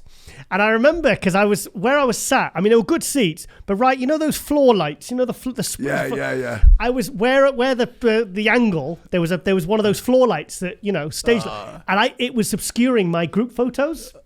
So after the show, before the 2002, apparently I remember sending it. I sent you this long email detailing why, as a photographer, I need a better position. And you rang me up and he went, Giles, mate, I'll give you better seats, but please just do me a favor. Never send me an email that long again. Dyslexia, remember the first time? You're like, you just looked at me and went, Giles, I can't cope with these long emails. I'll give you better seats, no problem. It took me about 3 weeks to read it, Giles. You know what I mean? Giles dyslexia. You know what I mean? My abs now.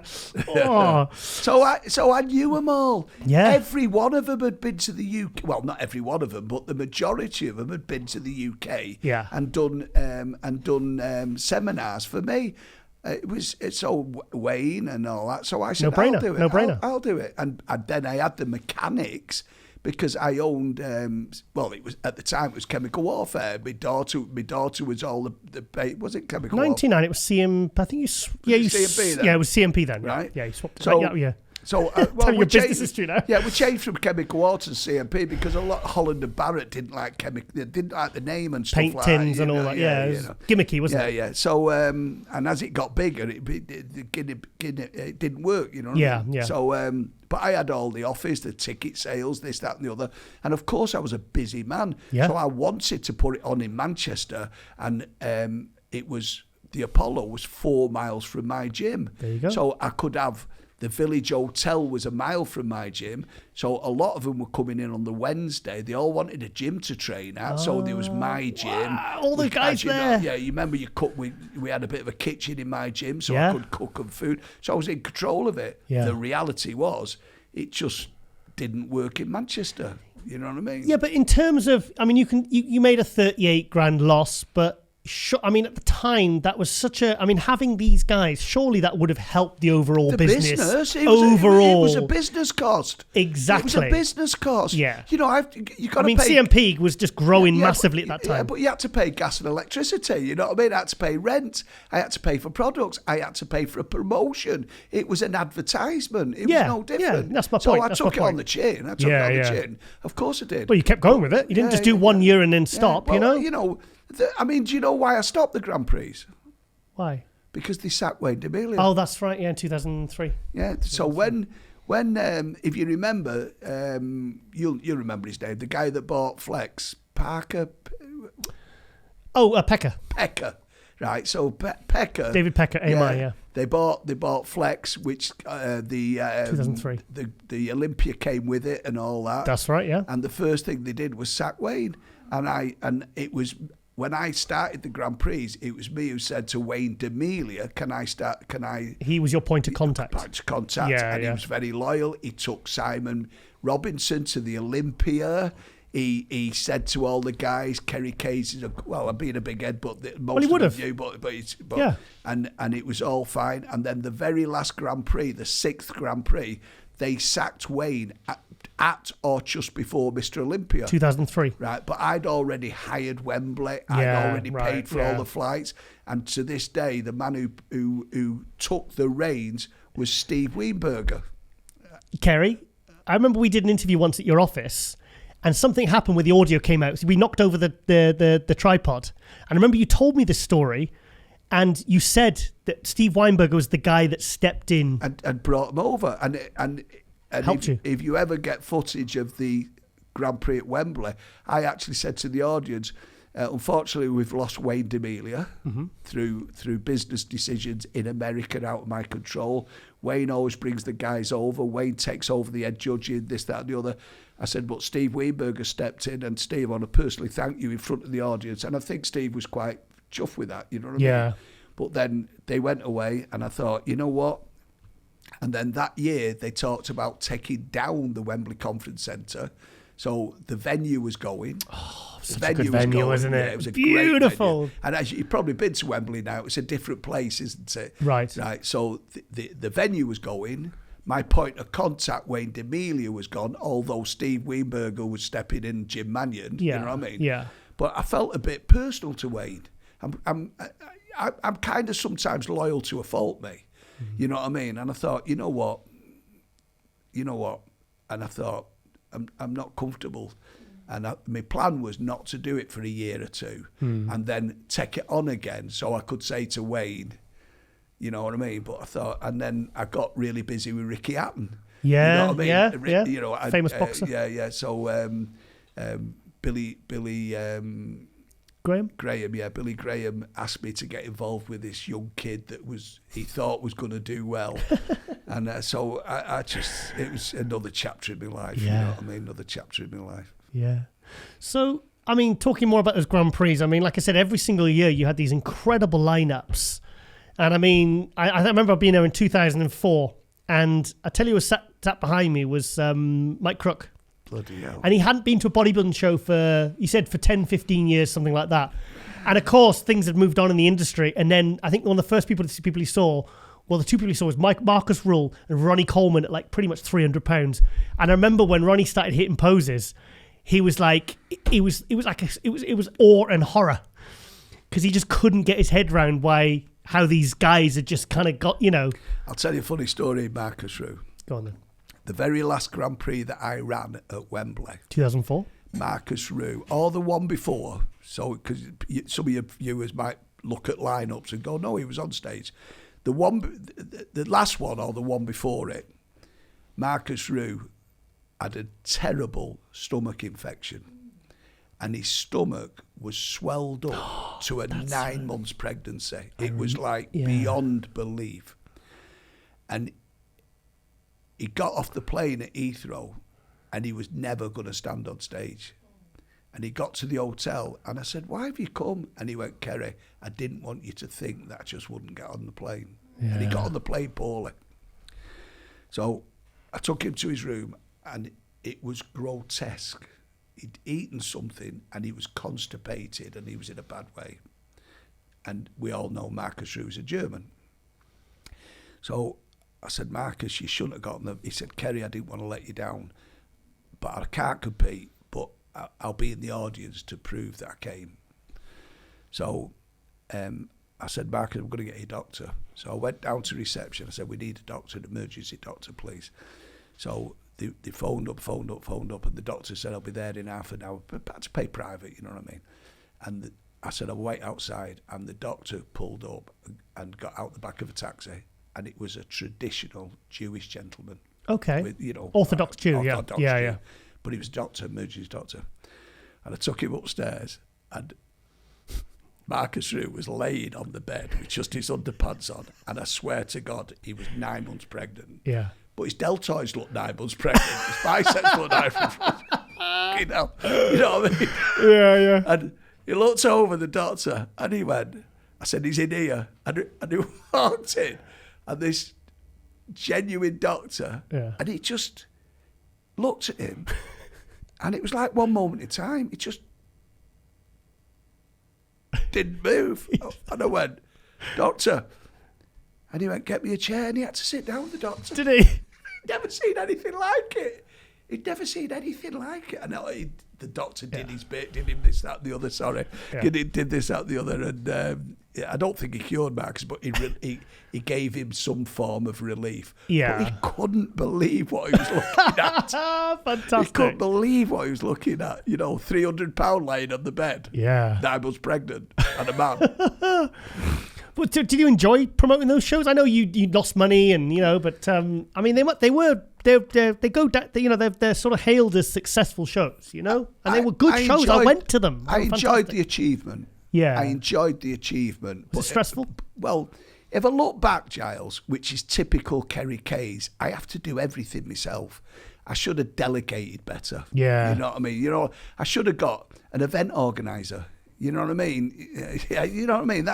I was doing the hotels. I was picking people up at the airport. Typical Kerry Kayes. I'll do it. So I should have. As well as running a a massive supplement company. Yeah. So I should have had a gym. And a gym. Yeah, I should have delegated better. I should have delegated better. But if I look back in my life in business, I was very much, I'll do it. You know what I mean? Very hands-on. Yeah. Yeah. Every time I've been to the offices to see you, you're multitasking and you're dealing with people. And the thing is, because you're very well liked and very well respected, people are constantly coming to see you, business people and friends, and well, it was like a kind of like a hub, wasn't it? It was. I was very accessible. Probably that. And I remember once. And if you remember, I was early doors, so technology was not what it is now. Yeah. And the phone rang one day, and people and Debbie or Diane, who was the receptionist, it was very difficult for them because it might be you. So, hey, is Kerry there? So they think, Kerry, it's for you. Or, you know what I mean? So I'd go, hello, you know what I mean? And it might be Giles. So hi, Kerry, it's Giles, la, la, la. Oh, hi, Giles, la, la, la, la, la. But I remember one day, I thought, God, this is too accessible. Phone rang. Is Kerry there? It's for you. Hiya. How much is a tub of Propeptide? You know what I mean? Yeah, I got too accessible. Yeah. You know what I mean? Yeah. I mean, trying to do all those things at once, it must have been... I went, I don't know. Did you? I didn't. Don't know. How much is a pint of milk? Yeah, you know. I have people buy that for me. You know what I mean? Yeah. So I think I got too accessible. Yeah. You know what I mean? If I'm being honest with you. And thing is, whenever I'd come to see you, you'd not just give me like 10 minutes. You'd spend some time with me, but Giles, I've got to go off and do this. I've got to answer this call. And then you'd come back, or you'd meet me for dinner, or you'd meet me at the gym, and you'd sit. And sometimes you'd sit till late and talk and give me time. And I know you were like that for a lot of people, you know. And I think that's probably why. Maybe that's part. I think that's part of your success, though. Well, I'm 72 in April. Got a beautiful wife. I've got 4 fabulous kids. I live in a beautiful house. You know what I mean? And I've got a few quid in the bank. So, you know what I mean? I'm quite happy. Yeah. You know what I mean? Yeah. Another funny story. I remember once I was, you had remember the Jag, the XK8? Yeah. Because I got one a few years later. Oh, the sports car one. The XK8. Yeah. Was it what colour was it? Blue one. Blue one, yeah. Because I got one in 2003. I got a purple one. And I remember you were driving me, going from, I think, where were we going from? Going to the train station or something, to the gym. And I was talking about John Citrone's massive telly. And you went, oh, he's got a big telly, has he? And you just stopped the car. And you turned it around and we went to your house with the electric gates and everything. And you went, Giles, come here. I don't show this to many people. And it was above the garage, the cinema, the mini cinema you had, and the chairs and the little bar and the cigarette machine. That was great. That was, it was like, I was like, wow, you had your own. He said, like, sometimes me and my Dorian or me and my wife will sometimes sit here and just chill out and watch films. And I guess if I'm being honest with you, I'm quite materialistic. So, you know, I like. You've worked for it, though. Yeah, it's a good measurement. You know, self-made, Kerry. If you go on BBTV, British Boxing TV, Cribs, you'll see my house. You know what I mean? And I've got a beautiful house, and I'm quite proud of it. And they did a Cribs thing on it, which, you know, I thought shoulda, shouldn't, but they were good kids, and so I did it. Yeah. Was the bathroom done? Yeah. Which one? Yeah. Kerry, I'm sorry, I'm coming over tomorrow. Because I remember you've got a lake? Yeah, I've got a big lake in the lake? back garden. Yeah, in the back garden. Well, we've got one, but there's next doors. Yeah. I live on a golf club. Yeah. And there's about 14 houses on a massive lake. Yeah. A lot of footballers and whatnot, you know. How did you find the house? I used to drive past it, and you could, in the winter when there wasn't a lot of leaves, you could see a lake. And I thought, what a place to live. And then I got invited to a Alex Ferguson charity do at Mia Golf Club. And so I went in the golf club, and then you go out the back where there's an open bar, and there's 14 or 15 houses, all with docks on the lake. And I thought, whoa! And one come up, and it was Graham Souness's old house. Okay. So I was in a fortunate position where I'd sold CMP. Yeah. And so I was able to buy it. So, you know, all the stress of the Grand Prix and everything else that goes with it in later life. You know what I mean? I'm enjoying it. Yeah. Do you want to talk a little bit about CMP and how the whole thing and just the... Absolutely. Yeah, let's just touch up a little bit on that because, like I said, I remember I first met you in 97. I remember in 1995 when you guys were selling GHB when it was legal. Do you remember? When it was legal. Yeah, I remember it being sold in health food shops and supplement stores in 97. Yeah, it was legal. Yeah, and then you kind of got into the... I sold all sorts that was legal. Yeah. And it was legal. Yeah, it was 100%. 100% it was legal.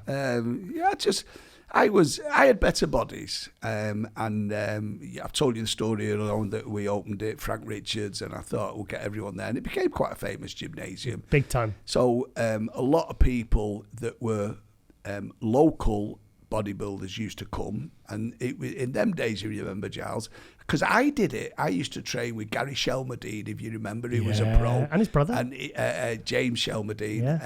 Yeah. But I trained with Gary and Ian Atkinson and me. There was three of us. Kevin Darby? Yeah. Well, no, we were training partners, the three of us. Okay. Cav was there and all that, but we were training partners. But we had all the facilities at my gym. Yeah. But on a Sunday morning, we used to go to other gyms just for a day out training, like that. So people used to come to Better Bodies. Do you know what I mean? And people did, and you viewers might or might not remember, he's not with us anymore, Paul Bodison. Yep. Yeah, so he used to come to the gym, and he was a bodybuilder, as you know. Big calves. And he had... he started up in my gym. He started up a company he called it Chemical Warfare. It was very quirky, and he needed some help. He was very much... how can I put Paul? He was very much an ideas man. Yeah. But he never really tidied up behind himself. You know what I mean? Organisations. So I suppose it worked. Yeah, exactly. And he needed some finances, so we ended up, you know what I mean? And that went on for, 2, 3, 4, 5 years. And me and Paul split, and he went on and started Biohazard, if you remember. I do. And I carried on with Chemical Warfare, but ended up changing it to CMP. I can't quite remember. I think it was 99. God, your diary, you know what I mean? Because I remember when the picture of you with Dorian holding the Sandow. Well, what happened was Dorian retired. Yeah. And really was never going to compete again through injury, so it was black and white. He knew he was never going to compete. Because he announced it at FIBO in 98. Right. So that was mid 98. So, and then obviously, that he was retired. Exactly. We knew, because he was at the 97 Olympia, he still hadn't announced that he was retiring. He said, I'm injured and I want to come back next year. But he found out he couldn't. He tried with the biomechanics. He couldn't press properly or anything like that. Yeah. And Dorian being Dorian, he had to be the best he could be. Yeah. And he could not be the best he could do with injuries. It's like you all or nothing. Yeah. So I said to Dorian, listen, why don't you come in with me? And I gave him half the company. Yep. You know what I mean? And it was a successful company at the time. You know what I mean? I gave him and he was paying, and I was paying him more than I was being paid. Do you know what I mean? But he needed, it was his level of, he was Dorian Yates. And then we changed it to CMP, but Dorian Yates approved, if you remember. Yep. And then we did this, that, and the other, and that was the time of the Grand Prix. And the best way I could say it is Dorian and me. We wanted to go in different directions. I think that's probably the best political way I can say it. Yeah. And so I bought Dorian out, and then changed it to CMP. Dropped the Dorian Yates approved. Dorian's gone on to do his own thing, and I was doing CMP. I did a lot in boxing because that's typical Kerry Kayes. I like to get involved in stuff, get to the best I can be, and I thought, you know what, I've done this. I've done like the Grand Prix and all that, and then I got heavily involved in boxing. Because in bodybuilding, your name, when I started getting interested in 1990, the mid 90s, your name was like the prominent name in the UK. The two names that always popped up were yours and John Citrone's. Those were the two people that were really running things and really supporting everything on all levels. I was sponsoring NABA, I was sponsoring UKBF. And then you emceed as well, all the shows. You're a good MC. I financially started the BMBF. Did you? You asked Vicky. I didn't know that. Yeah, Vicky phoned me up. It's a natural federation. Yeah. Vicky, don't dismiss it. They've still got good shows. No, it's good. It's still going. It's still going well. It's natural. Oh, sorry. It's natural. Sorry. So Vicky phoned me up. Fed. I'd never met her, didn't know her. She went, Kerry Kayes. So again, maybe because you said I was known. She said, I want to start up the BMBF or la, but I'm asking for financial help. Okay. And I financially helped to start it. You asked for Kim. I didn't know that. I financially started she started it. Yeah. I financially helped to start it. But also you've done a lot of things that maybe you don't want to talk about, things that you've helped shows go ahead. And like, so I'm saying, I hope people haven't got short memories in the industry, because you've done a lot behind the scenes, because you saw, the bigger picture, and you want to keep the sport alive and well. Well, I mean, I'm not on Instagram. I'm not on Facebook. And the modern generation of bodybuilders and fitness people, they probably don't even know who I am, you know what I mean? Nor should they, because I've not kept up with the technology. I've just not kept up with it, you know what I mean? Yeah, but they'd be aware of CMP, and they should. I mean, the people, anyone in the industry that's been in the industry more than, say, 5 years will have a good idea of what you've contributed. Yeah, but I think probably if somebody said now to the mainstream average competitive person, Kerry Kayes, they'd say, "Oh, that's that fella involved in boxing." Yeah, that's the way I went. That's the way I went. Hang on, sorry to but something just popped into my head, because you were involved with like Sky Cycling and everything, and massive, you're over Sky TV and British Cycling. I supplied all the products for British Cycling when Bradley Wiggins won the Tour de France.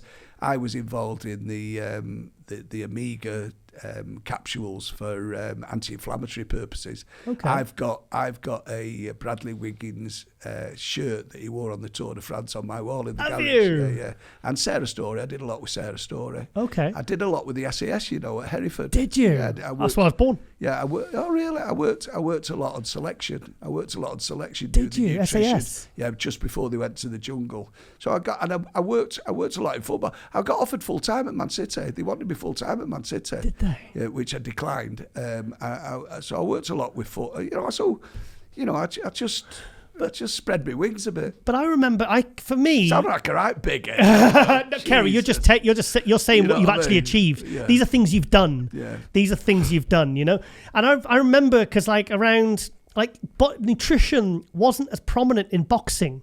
Because I remember speaking to you in your gym in Better Bodies once, and you said a lot of boxers, you said they go big and heavy in the off season, if you want to call it, when they're not getting ready for a fight, and then they'd starve. Championship boxers, because championship boxers got a date. 4-round boxers had to stay somewhere where they were. Okay. But the guys that were fighting for world titles, they'd fight every 8-9 months, and they'd have a date, so they used to blow it. You said to me they used to kind of starve themselves, and of course they're not coming in as strong as they could be. Michael Gomez, anybody who knows boxing, Michael Gomez, when he came to our gym to fight, he was having 1 tomato and half a tin of tuna a day, and not drinking water, and then fighting 12 rounds. Jesus. It was so imagine someone that then, because I remember you said to me about Ricky, and you put him on a good weight training program, strength training program, on a good diet, and you said you just helped make a good boxer something extraordinary. Billy Graham, brother, Joe Graham, who's not with us anymore, God rest his soul, was a bit of a strength athlete. Okay. So I knew Joe Graham through Manchester gyms, and Billy Graham, who's a famous boxing trainer, knew of me. So Billy approached me and said, I've got this young kid that I think's going to be good. So he's called Ricky Hatton, and he needs a bit of lift with his diet.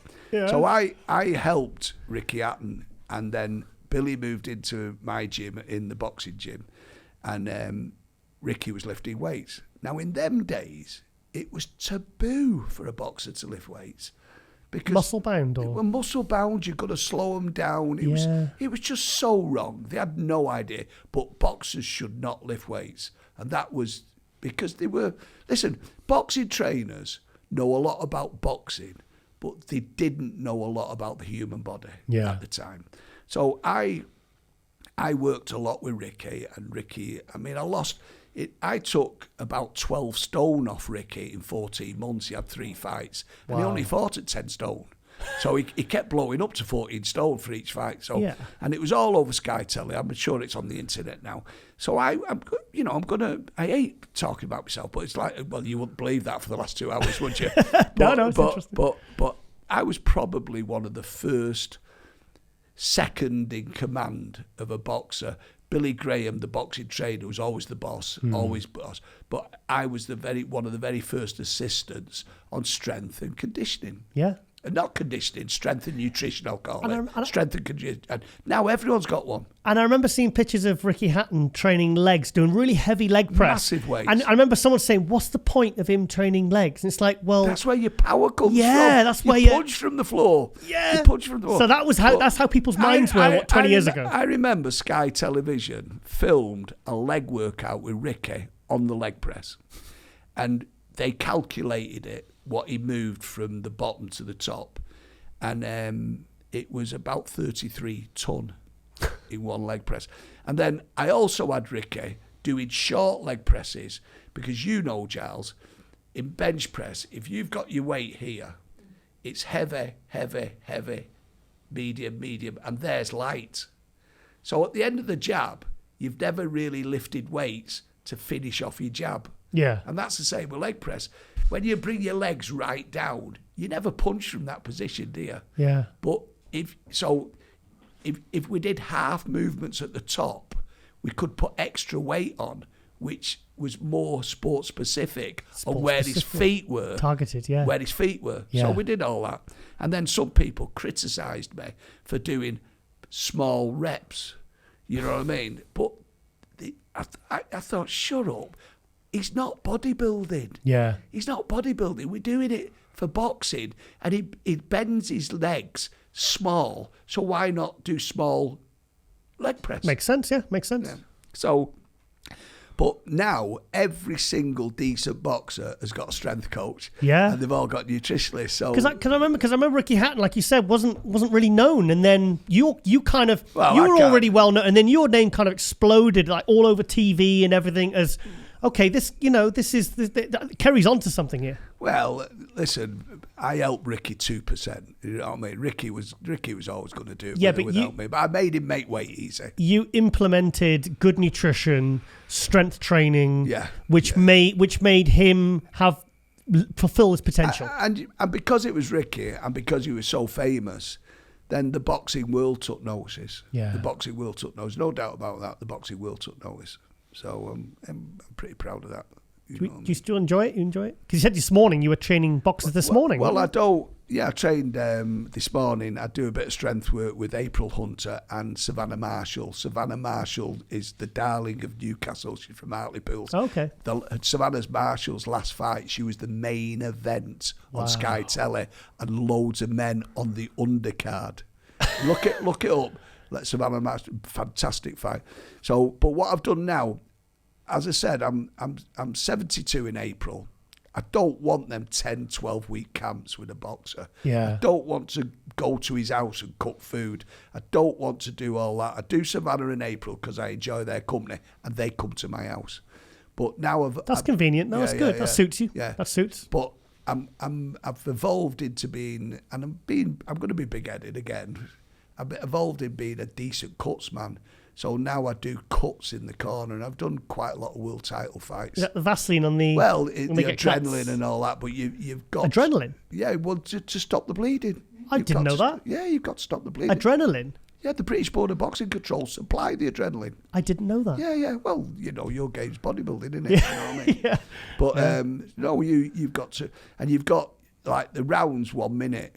the rest is 1 minute, but you only get maybe 50 seconds. And I've kind of solved a lot of big cuts. You look at some of Hughie Fury's cuts, Tyson's cousin. I've sold quite a few big cuts. So I quite enjoy being a cuts man now, because you turn up for the fight, you've got the privilege of being in the corner, your elbows are on the ring, and then you go home.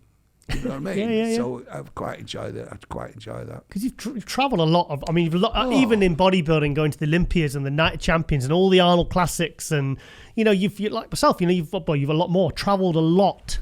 with a lot of what you've done through all the industries you've been interested in. I've been all over the world boxing, honestly. Philadelphia, Atlantic City, Vegas so many times, Dubai, Italy, most of Europe. I've done loads of, Giles, I'm a very, very fortunate man. Yeah. I've lived a full life, I really You've always said that as well. I've lived a full life, I really have. Yeah. And I was the dunce at school. Dyslexic? But it didn't exist. Well, it did exist, but there was no label for it. Yeah. There was no label for it. I remember yeah. There was no label for it. Didn't you try your hand at stand-up comedian once? I've done stand-up, yeah. I just, God, how do you know that? You told me. All right. You said you were supposed to. Hang on, I heard it was something like you had 20 minutes and you did an hour. An hour, yeah. It was. Give us your best joke. Give us your best joke. It was. Well, it was. I was driving here before down at the bottom field there. There was a farmer. Yeah. And I said, well, "What's the best way to Giles's house?" And he said, "Are you walking or driving?" I said, "I'm driving." He said, "That's the best way." There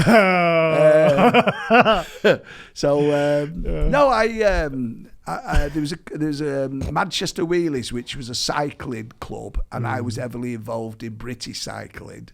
So they asked me to do a talk at their annual dinner, and I went, yeah. And I thought, well, I'll just talk about experiences I've enjoyed, and I got up and. Yeah, it went very well. It went very, very well. Because, I mean, I think maybe, is it fair to say you had your practice by doing MC in the shows? I've MC'd lots of shows. But I tell the same jokes at every show, you know that. The over 40, sponsored by Viagra. Yeah. I remember once you said, and you started pointing at people in the audience. He said, look, he says, there's Giles. He says, wave, Giles. And I waved or stood up or something. He said, that's the first time he's ever done as he's told. I was like, oh. Everyone's like, oh, yeah. I got a bit of stick as well, MCing, because I've went over the top sometimes. But I remember one with the feet. Oh, no. Yeah, that was funny. Sorry. Typical Kerry Kayes goes over the top. Yeah, but the thing is, when it's bodybuilding shows, all these added categories and they're long days, and you're good. Yeah, well, sometimes at bodybuilding shows, we can forget, or we shouldn't forget, that we're supposed to entertain. Yeah. It's a show. Yeah. It's a show. And the next contestant, number 5 from Italy. You know what I mean? It's like, spread. Yeah, you've got to remember, it's a show. Yeah. And you've got to try and, Apparently, Bob Chick at the Olympia, they're trying to introduce more jokes. He said, okay, guys, we have a tie. And he held up a tie. He actually, I like that. He phoned me up, He phoned me up. He? He got my number off Sarah Bridges, God rest her soul. Oh, I know. So sad. Yeah, God rest her soul. I went to a funeral. I spoke at a funeral, actually. They asked me to speak. Paul Knight said he saw it. That's the last time he saw you there. Yeah, I spoke. I cracked a few jokes then, but I knew she'd want me to. Yeah, you know what I mean? Sarah, But he said he got my number off Sarah, and he phoned me up asking me to go to one of them, the first one of their shows. You know what I mean? March 2018. Was it? But I declined. I said, Bob, I'm not going. I'm loyal to the UK BFF. You know what I mean? Yeah. Rightly or wrongly. But I said I'm not going. Yeah. Yeah. They asked me to MC one of them as well. Did they? Yeah, I declined. Yeah. So you're completely disconnected from bodybuilding now. Can I say something on camera? I want to say something. I remember when the split happened in 2017, I immediately assumed, maybe wrongly, that you were going to be the one to step into the... I think we all kind of just assumed that you were going to be the one to take over. Well, I was probably 80. I was 66, something like that. Yeah. I got rid of Better Bodies Gymnasium. I got rid of CMP. I wanted some of Kerry Kayes' time. I wanted to be involvement in boxing. I wanted it to be a hobby. Yeah. You know what I mean? I've never charged a boxer a penny in my life, Really? I've never took a penny off a boxer in my life. Really? I tell a lie. I took 200 quid off one once and I felt guilty. I felt really guilty. Because a lot of boxers, I just used to enjoy I used to think, these people behind me have paid 500 quid. And I've got my elbows on the apron. The best So, position in the place. And I didn't need the money. So I've always just done it. You know what I mean? Yeah.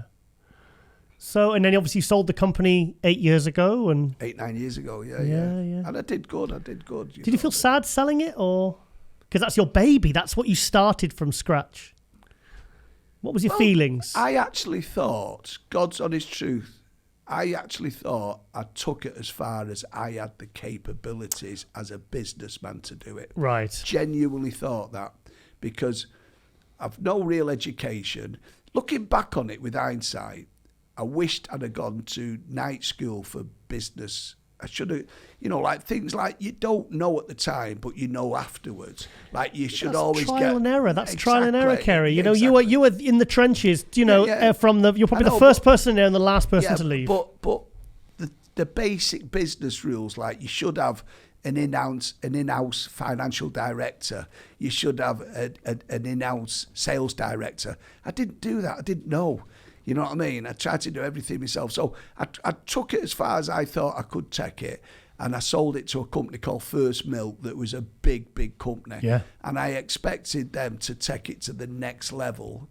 So I thought, I'll pass the baby over with you. I passed the baton. Yeah. And I think it's fair to say they dropped the baton. You know what I mean? Because they didn't understand the industry. And they put some people in that were clueless. And then they sold it to someone else, and it's doing all right now, but it does a lot of manufacturing for other brands now. It's because we built a manufacturing facility which was second to none. Yeah, I've seen it. You gave me the guided tour. I was like, wow. I mean, people used to measure the ingredients, the colouring, the flavouring, and all that. Yeah. We got this piece of kit that you programmed the recipe in. And it wouldn't allow you to put any more powder in if you hadn't put the correct powder in before. Wow! It was state batch numbers and scanning. I remember because you gave me the guided tour, and I was just blown away. It's beyond belief. So I just felt, and it was not always me. I brought a few people in, but I thought I've took it as far as I can go now. I've been at it for 20, 30, God knows how many years. I was probably too accessible and and I thought, I'm going to spend some time, you know what I mean? And so. Thing is, you said you're not, maybe if you're looking back, you would have delegated more if you knew what you knew now. So as you're getting older into your 50s and into your 60s, you're still taking a lot of the. Well, Giles, I'm still a knob. If I can say that. I mean, I'll give you an example, and it's on Sky Telly. High five. It's on Sky Telly this weekend. It's Yeah. on Sky Telly this weekend.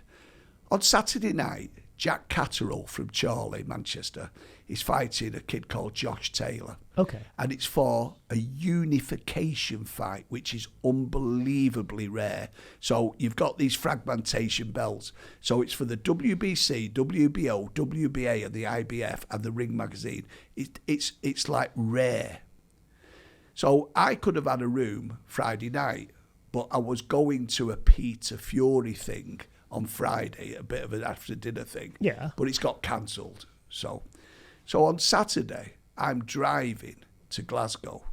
I'm going to do the cuts, or hopefully not do cuts, for Jack Catterall.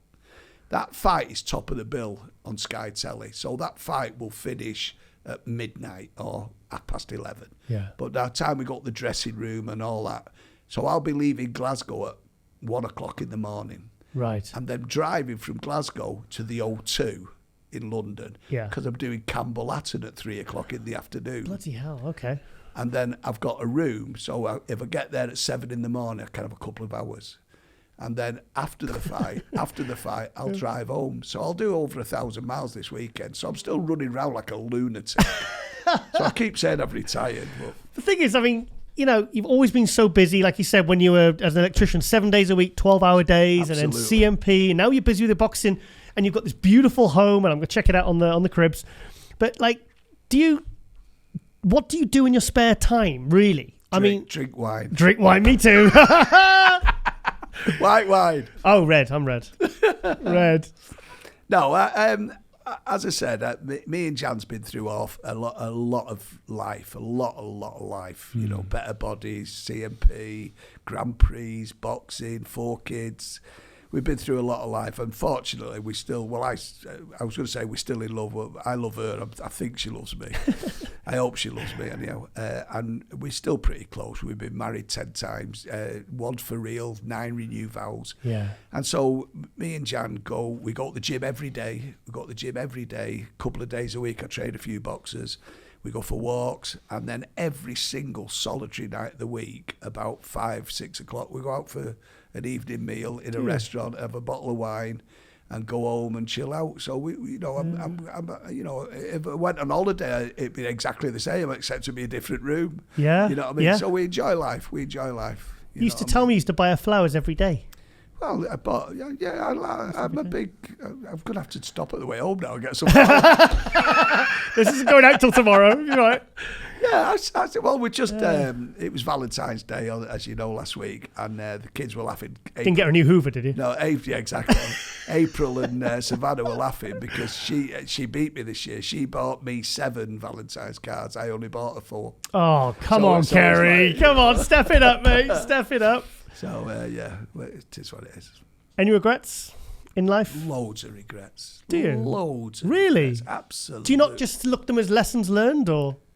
Yeah, but I wish sometimes I look back and you know, Better Bodies. We had a lot of, there was some fiery people trained at Better Bodies. Most of the doormen in Manchester. There was always an inquiry on Monday morning who did that, and the other. And again, I used to get involved because Section A wanted to have a go at Section B, and I used to go, leave it alone, lads. And I used to give them all an excuse, well, we can't do it because Kerry asked us. Yeah. And when I look back on it, I thought, what was I getting involved in all that nonsense for? You know what I mean? Because you've always had a good sense of fairness, good fairness and good conduct, and you've always had you've like you said, you've been involved in a lot of things where you just try to get a favourable response for everyone. You don't just get in the middle because it's drama. It's it's because you felt like it was the right thing to do. Exactly, and sometimes that must have been dangerous though at times. Well, it was in Manchester, but sometimes it was like, I can't believe I did that. You know what I mean? Why did I involve myself in that? You know what I mean? But I did. So. Well, you're still here. Yeah, but that was also part of being a gym owner in Manchester. Is it? Well, think about it. It wasn't a pure gym. It wasn't a fitness first. It was Better Bodies. You know what I mean? You had to climb Everest to get in the gym. I know. I'm going to point out some of the kind of respect you had in that area, because I remember when you pulled up in your Jag, and you parked it up on the pavement right outside the gym, and you walked away and you didn't lock it.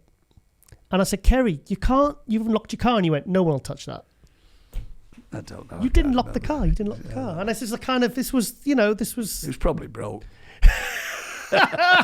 It's so modest, Kerry. I love it. No, but I've got plenty of regrets. Yeah, but achieved a lot. This is how I see it. It's a football match, and it's 90 minutes, and it's easy to score the odd own goal. But look at the result at the end of the match. There you go. Look at the result at the end of the match. That's how I see it. There you go. And I've scored a few own goals, trust me. But look at. But did we win the match? Yeah, that's how I see it. Yeah. And I think if anyone's being honest, I think most people are like that. And then most people score a few own goals and lose the match. That's true. You know what I mean? That's how I look at it. Yeah, like I said, even in the bodybuilding industry, look at how many people have made it through, and people who just either fallen away or died. Well, the first Grand Prix, I lost 38 grand, but I won the match. Yeah. That's, that's how you got to look at it. That's how you got to look at it. Yeah. You know what I mean? So I believe I won the match, but I definitely scored a few own goals. Nice. Kerry, I think I'm going to let you go. This has been amazing. And like I said, there's so many things I'd love to talk to you about.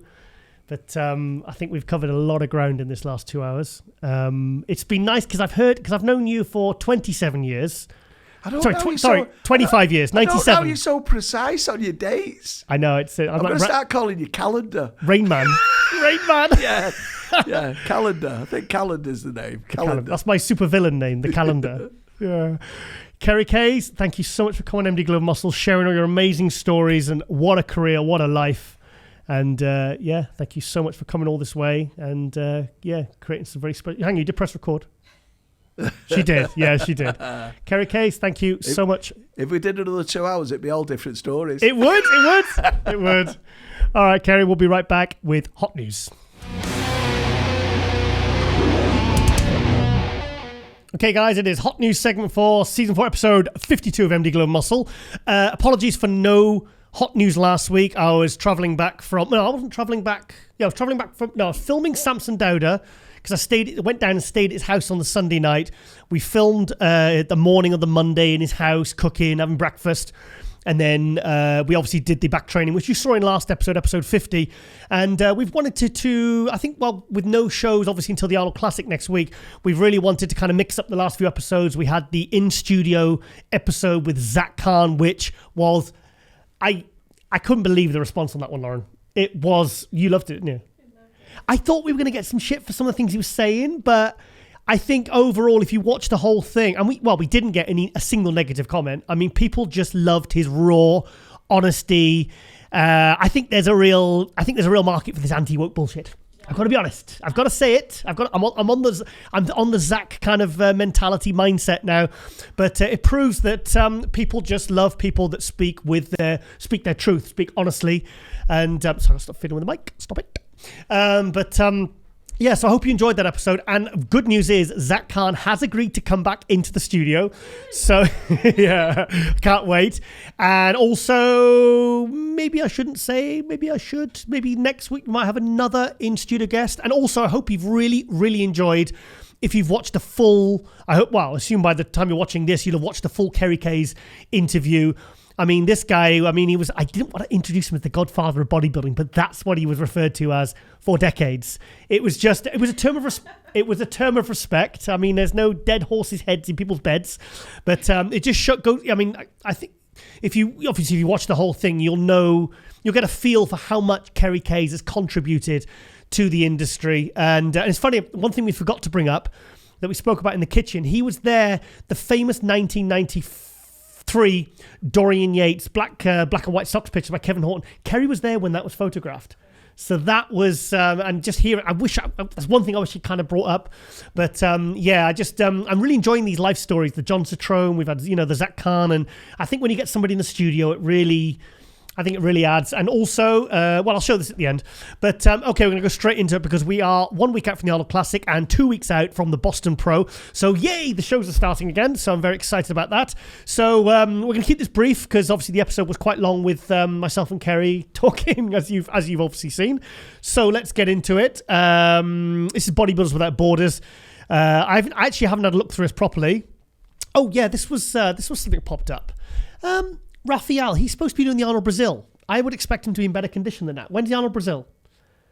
It's only a few weeks. Is it? How many weeks is it now? Oh, I should have checked really.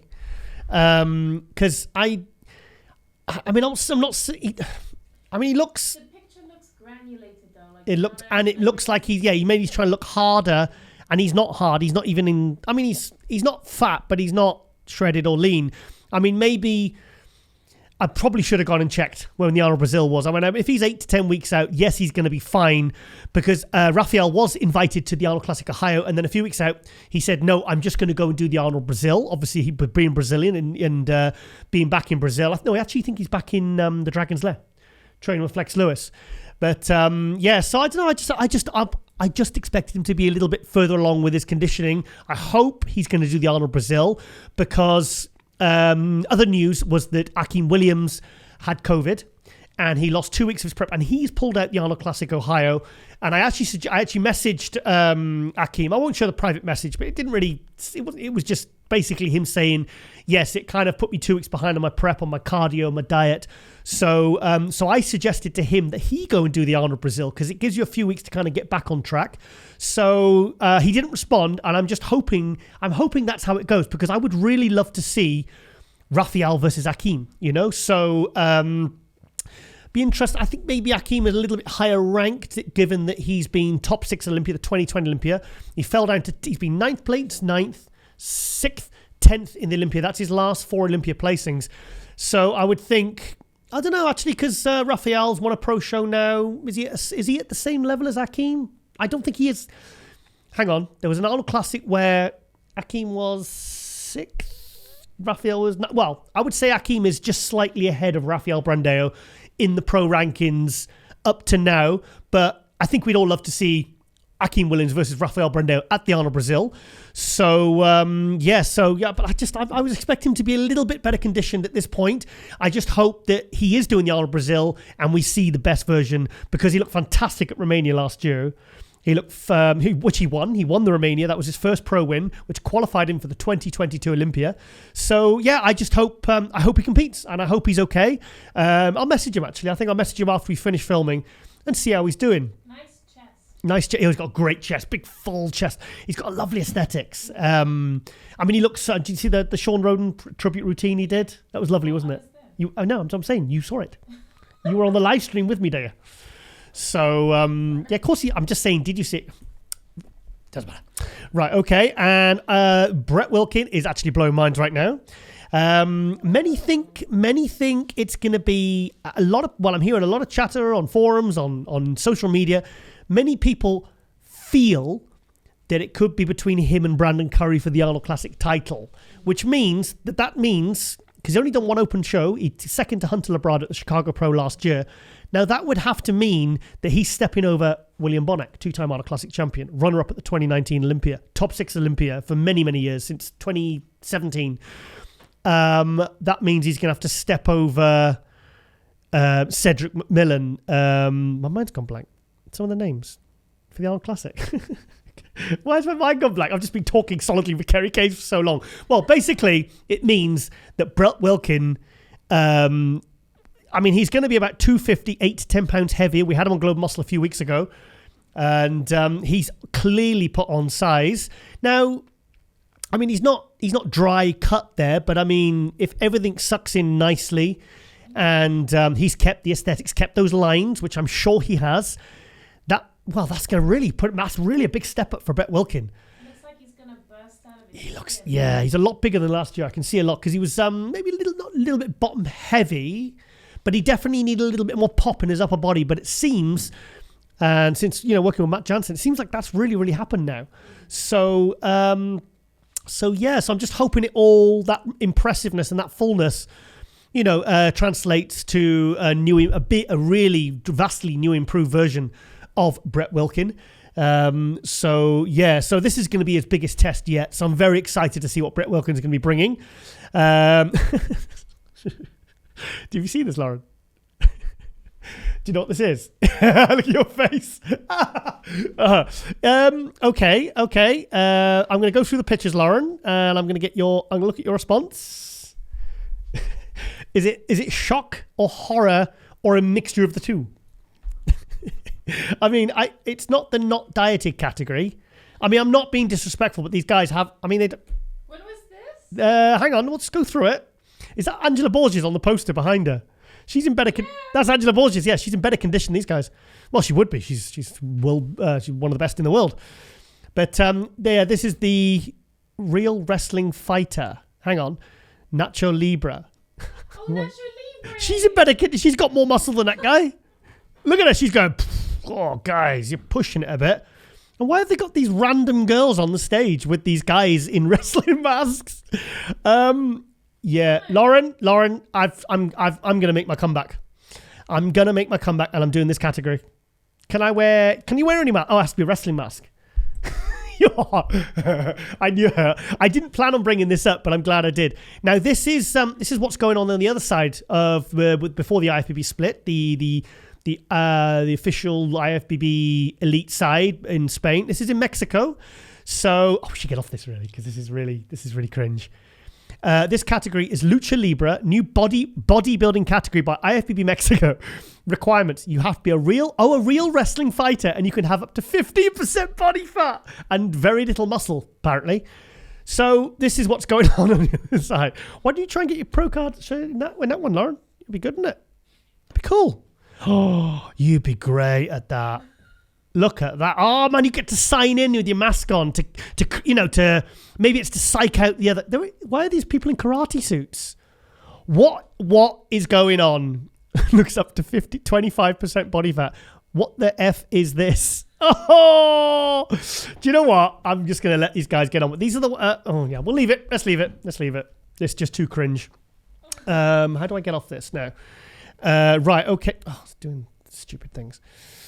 Right. Oh, come on. It's really not playing ball today. Right, okay. Let's see what else is going on. It's pretty much it. Who's that, Lauren? Oh, Ruffin. No, it's not. Oh, Clarita. It's not. It's someone who looks like him. Who is it? Oh, God, I'm bringing up another federation. I'm bringing up a Wabba guy. Let's get this. Let's get off. Look at his. Tell you what. He'd be a good class.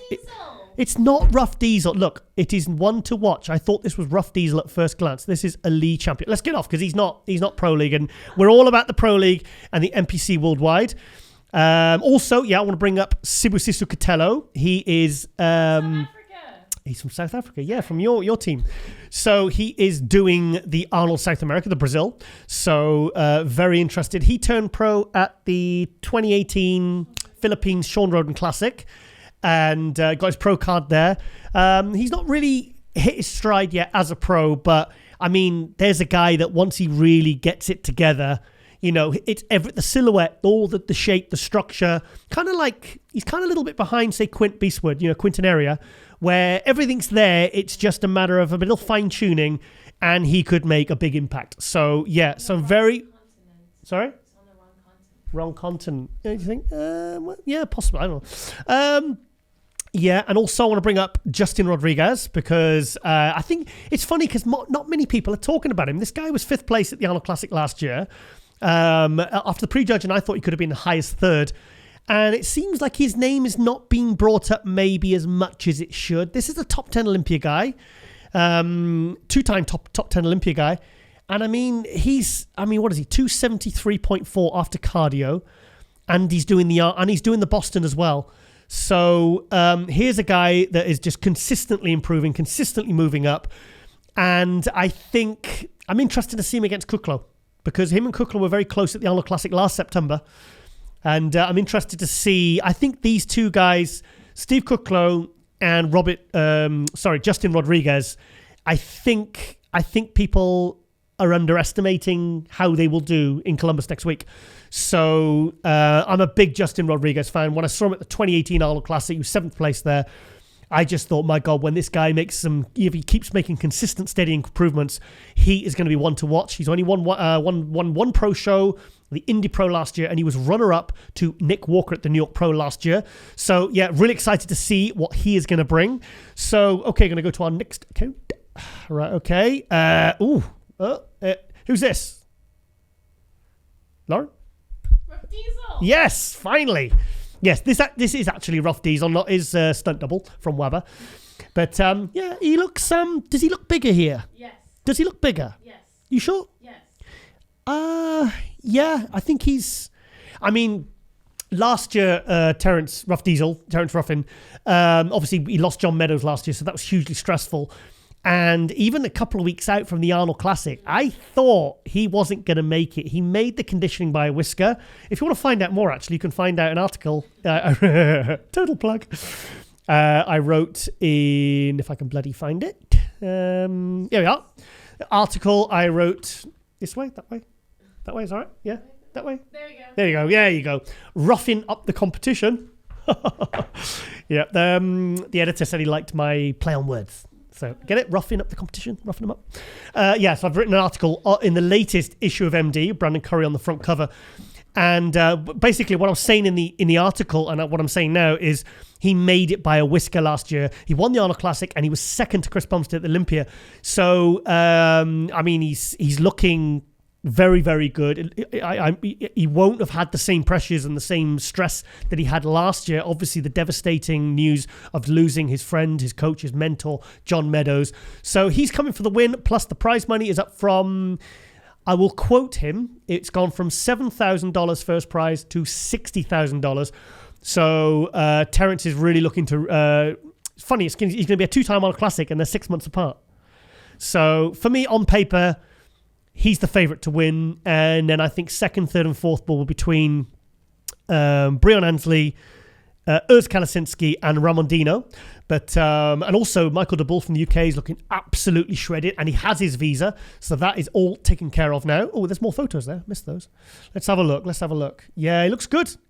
Conditioning looks good. Separation. How many weeks out is that? I think Breon's going to be harder, but personally, I prefer Terence Ruffin's physique. I prefer the way he angles his body, the way he poses. I mean, his posing is incredible, but not what I mean. The posing, actually, way he presents his body in like the compulsories. You know, for me, he's the perfect embodiment of classic, and he's just consistently improving. And he's still so young. He's still like in his late 20s, I think, late 27, 28. So, and he's achieved. And Terence Ruffin has already achieved so much as a classic pro. And I mean, he's right there, nipping on the heels of Chris Bumstead. So, I mean, here's a guy that if Chris Bumstead slips up, he will take the Olympia. So maybe there's a guy with the Olympia and the Arnold this year being 9 months apart, like Brandon Curry. Here's a guy that could potentially win the Arnold and the Olympia. But like I said, Chris Bumstead has to either not make any improvements or mess up his conditioning or something to go wrong, or Terence to prove so much in these next 9 months that would mean that he could win the Arnold Classic and the Olympia. So, yes, I mean, he's really, like I said, he's really starting to hit his stride now. So, this photo of Brett Wilkin. Look at that. That is July of 2021. And here is 2 weeks out February, 2 weeks out of the Arnold Classic, weighing 258 pounds. So he's 12 pounds heavier. By the time he dries out, it's probably going to be... he's probably going to be about 10 pounds heavier, which on a guy, you know, that 10 pounds is a lot of muscle, you know, and he's not massively tall. So he's obviously been working so hard since that second place at the Chicago Pro last year. He wasn't exactly blown off the stage by Hunter Labrada, and that was his first open show. 2 years before, he was a 212, and a year before that, he was a classic. So Turn Pro was a classic, I believe. Yeah, Turn Pro was a classic. Went to 212, and then he's gone up to open, and he is absolutely on everyone's lips at the moment. I don't think he's got what it takes to beat Brandon this year, but let's see. I think Brandon's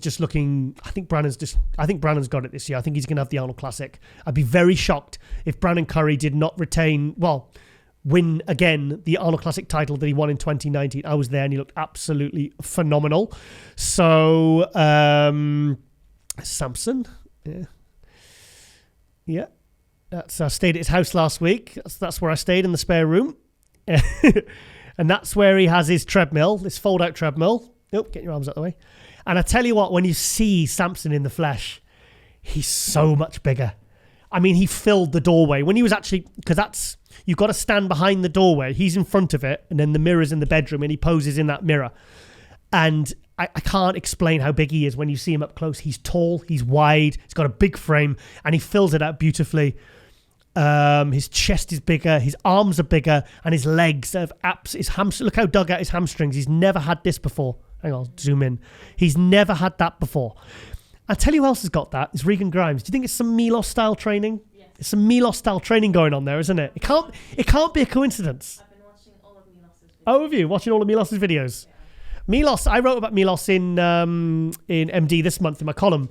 And I said, is he the new Nick Fury? Because he's absolutely assembling an amazing team of athletes this year. And he's really... I talked about how different coaches... prominent in different eras. Chad Nichols in the late 90s. Then you had Neil Hill with the success of Flex Lewis and other athletes, a few years after. But now I really feel like Milos is really starting to get... He's gone to another level again with his coaching, which is absolutely phenomenal. So, okay. So, yeah. So I'm really... like I said, I hope you enjoyed the training footage. 6 hours it took me to drive back. I was dying. I was so tired. 3.5 hours to get there, 6 hours to drive back. So, how do I get off this? Hang on. It's doing silly stuff again. Right. Okay, we're losing light now, so I think I better wrap up very, very quick. What is this doing? So that's pretty much it. Like I said, it's all Arnold Classic Boston Pro. And Brandon Curry, where's the photo? Hang on, this is the one he posted recently. Come on, the internet's been slow today. Him as a kid. What? Oh my God, is that Brandon? Yeah, that was Brandon at 18. No, not the 18-year-old one. I don't want to see his kiddie pictures. Look at his shoulders as a child. He's not a child. He's 12 years. Oh, he's 12. Shit, yeah. I see. Oh my God. 12 years old. Look at his guns. He's got the delts there, isn't he? What? How do you even... Is that? And that's his son. That's his son at 12. Look at his shoulders. All right, calm down. That's incredible. Hang on. Where's this? Oh, this bloody Instagram is playing up today. Oh, it's doing my head in. Yeah, it's pissing me off. Right, okay, come on. Sorry, I don't have to edit this. Oh, my Lord. Okay. Right, okay. Well, it was this one, actually. Yeah, it was just the first picture he posted that really, like, look at that. This was the one I wanted to post last week, but I didn't do hot news because I was driving back from down in Southend. But look at that. I mean, the legs look good, don't they? I mean, the thing is with Brandon, his legs actually do look good from the front. The separation looks good. Quality looks good. Side, they look incredible. It's from the rear. That's where he needs that Samson kind of dugout, hamstrings, glutes, hams. That's his only really kind of in the back poses from the glutes down. But his conditioning has taken a step up since 2020. So I honestly feel, I'll say it now, I feel like Brandon could do what he did in 2019, what Dexter Jackson did in 2008, what Ronnie Coleman did in 2001, and I think he could do it again and win the Arnold Classic and the Olympia in the same year. He's stating he's going to do it. He wants to do it.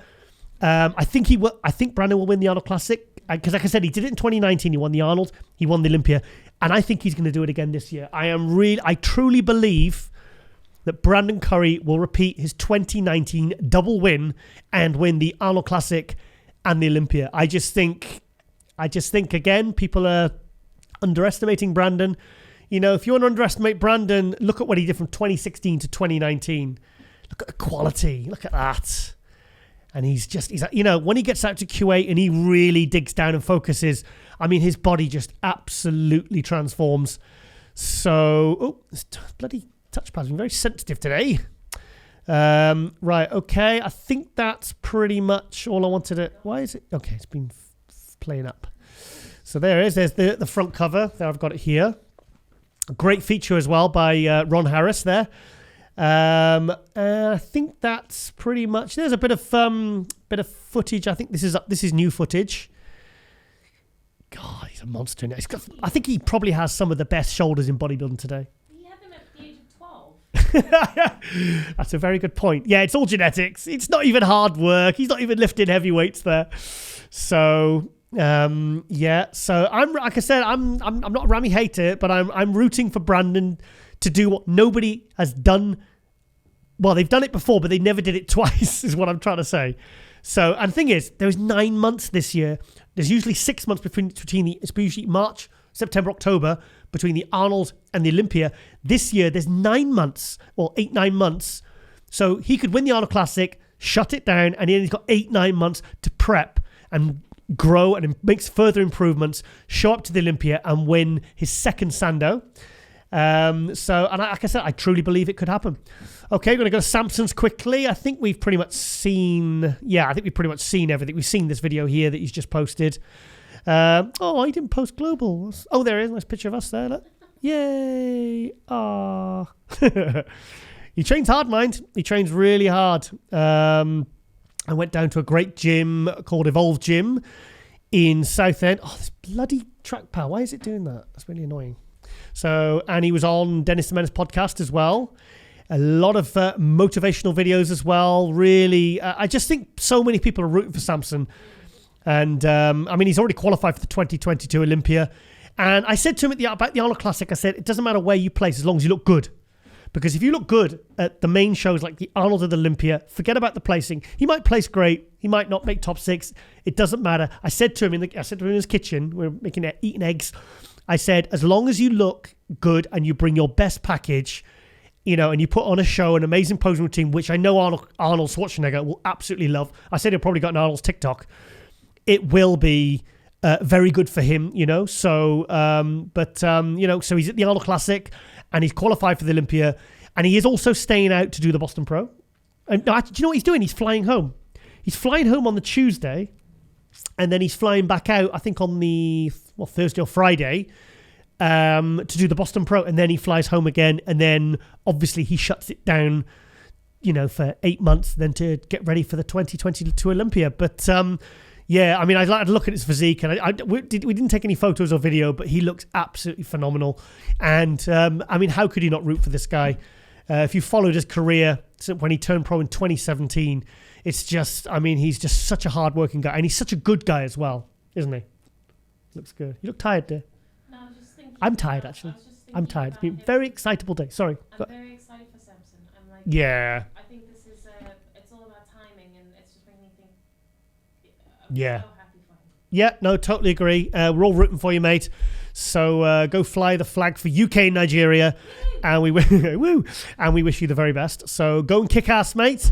And wouldn't it be amazing if you got in that first call? Imagine if you got next to Bonac or Brandon or, you know, the thing is, if he takes out a couple of big names, what if he takes out Steve Kuklo or a Justin Rodriguez or a Cedric McMillan? You know, it's really gonna be a big step up for him. Even just being in the show, it's a step up for Samson. You know, because there's only 11 guys in it now, so, and it's invitational, so it's a real honor to get that invite. So. Okay, then, and we're going to just literally wrap up with just a quick reminder about the Boston Pro Show, March 12th, funnily enough, in Boston. And it's just 1 week after the Arnold Classic. So a lot of the big names are throwing the hat into the ring, and they will be doing this.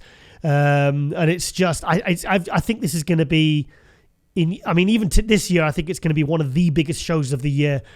I mean, look at the lineup. Look at that. Look at the people who are just attending. Jay Cutler, Ronnie Coleman, Phil Heath, Dexter Jackson, Flex Wheeler, Brandon Curry. Brandon's not competing. Is he? No, I don't think he's competing. I don't think he is. If he wins the Arnold Classic, I think he'd be crazy not to, actually. I would go and do it. I would do it, Brandon. He might already be doing it. I don't know. Andre Ferguson. And who's Tito Ortiz? Is that a men's physique? I'm guessing. Is it someone famous? Well, he's on the list. Meet and greet. He's got to be famous if people want to meet and greet him. Yeah, that's Phil Clayhar. Yeah. I was doing that thing again. Right. Oh, this is we're going to have to get a new laptop. Oh, this is annoying me. Right. Okay. So just get your tickets. And I got a feeling their live stream is going to be of very, very good quality. And so, okay, guys, I hope you've enjoyed this episode. And like I said, here's the new MD. Very, very good issue. I've got 12 pages of editorial in there, so I'm very happy about that. I love my magazine work, and it's something I always like to keep going.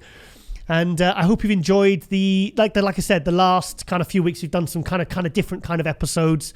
We wanted to mix it up, keep it interesting, keep it fresh. And then very soon we'll go back to the kind of multi-interview style setup. And we'll just play it by ear. I think we'll just gauge response. But the thing is, people did like the in-studio guest. They enjoyed the Zach Khan one. In fact, I was still checking the views, and the views are still going up.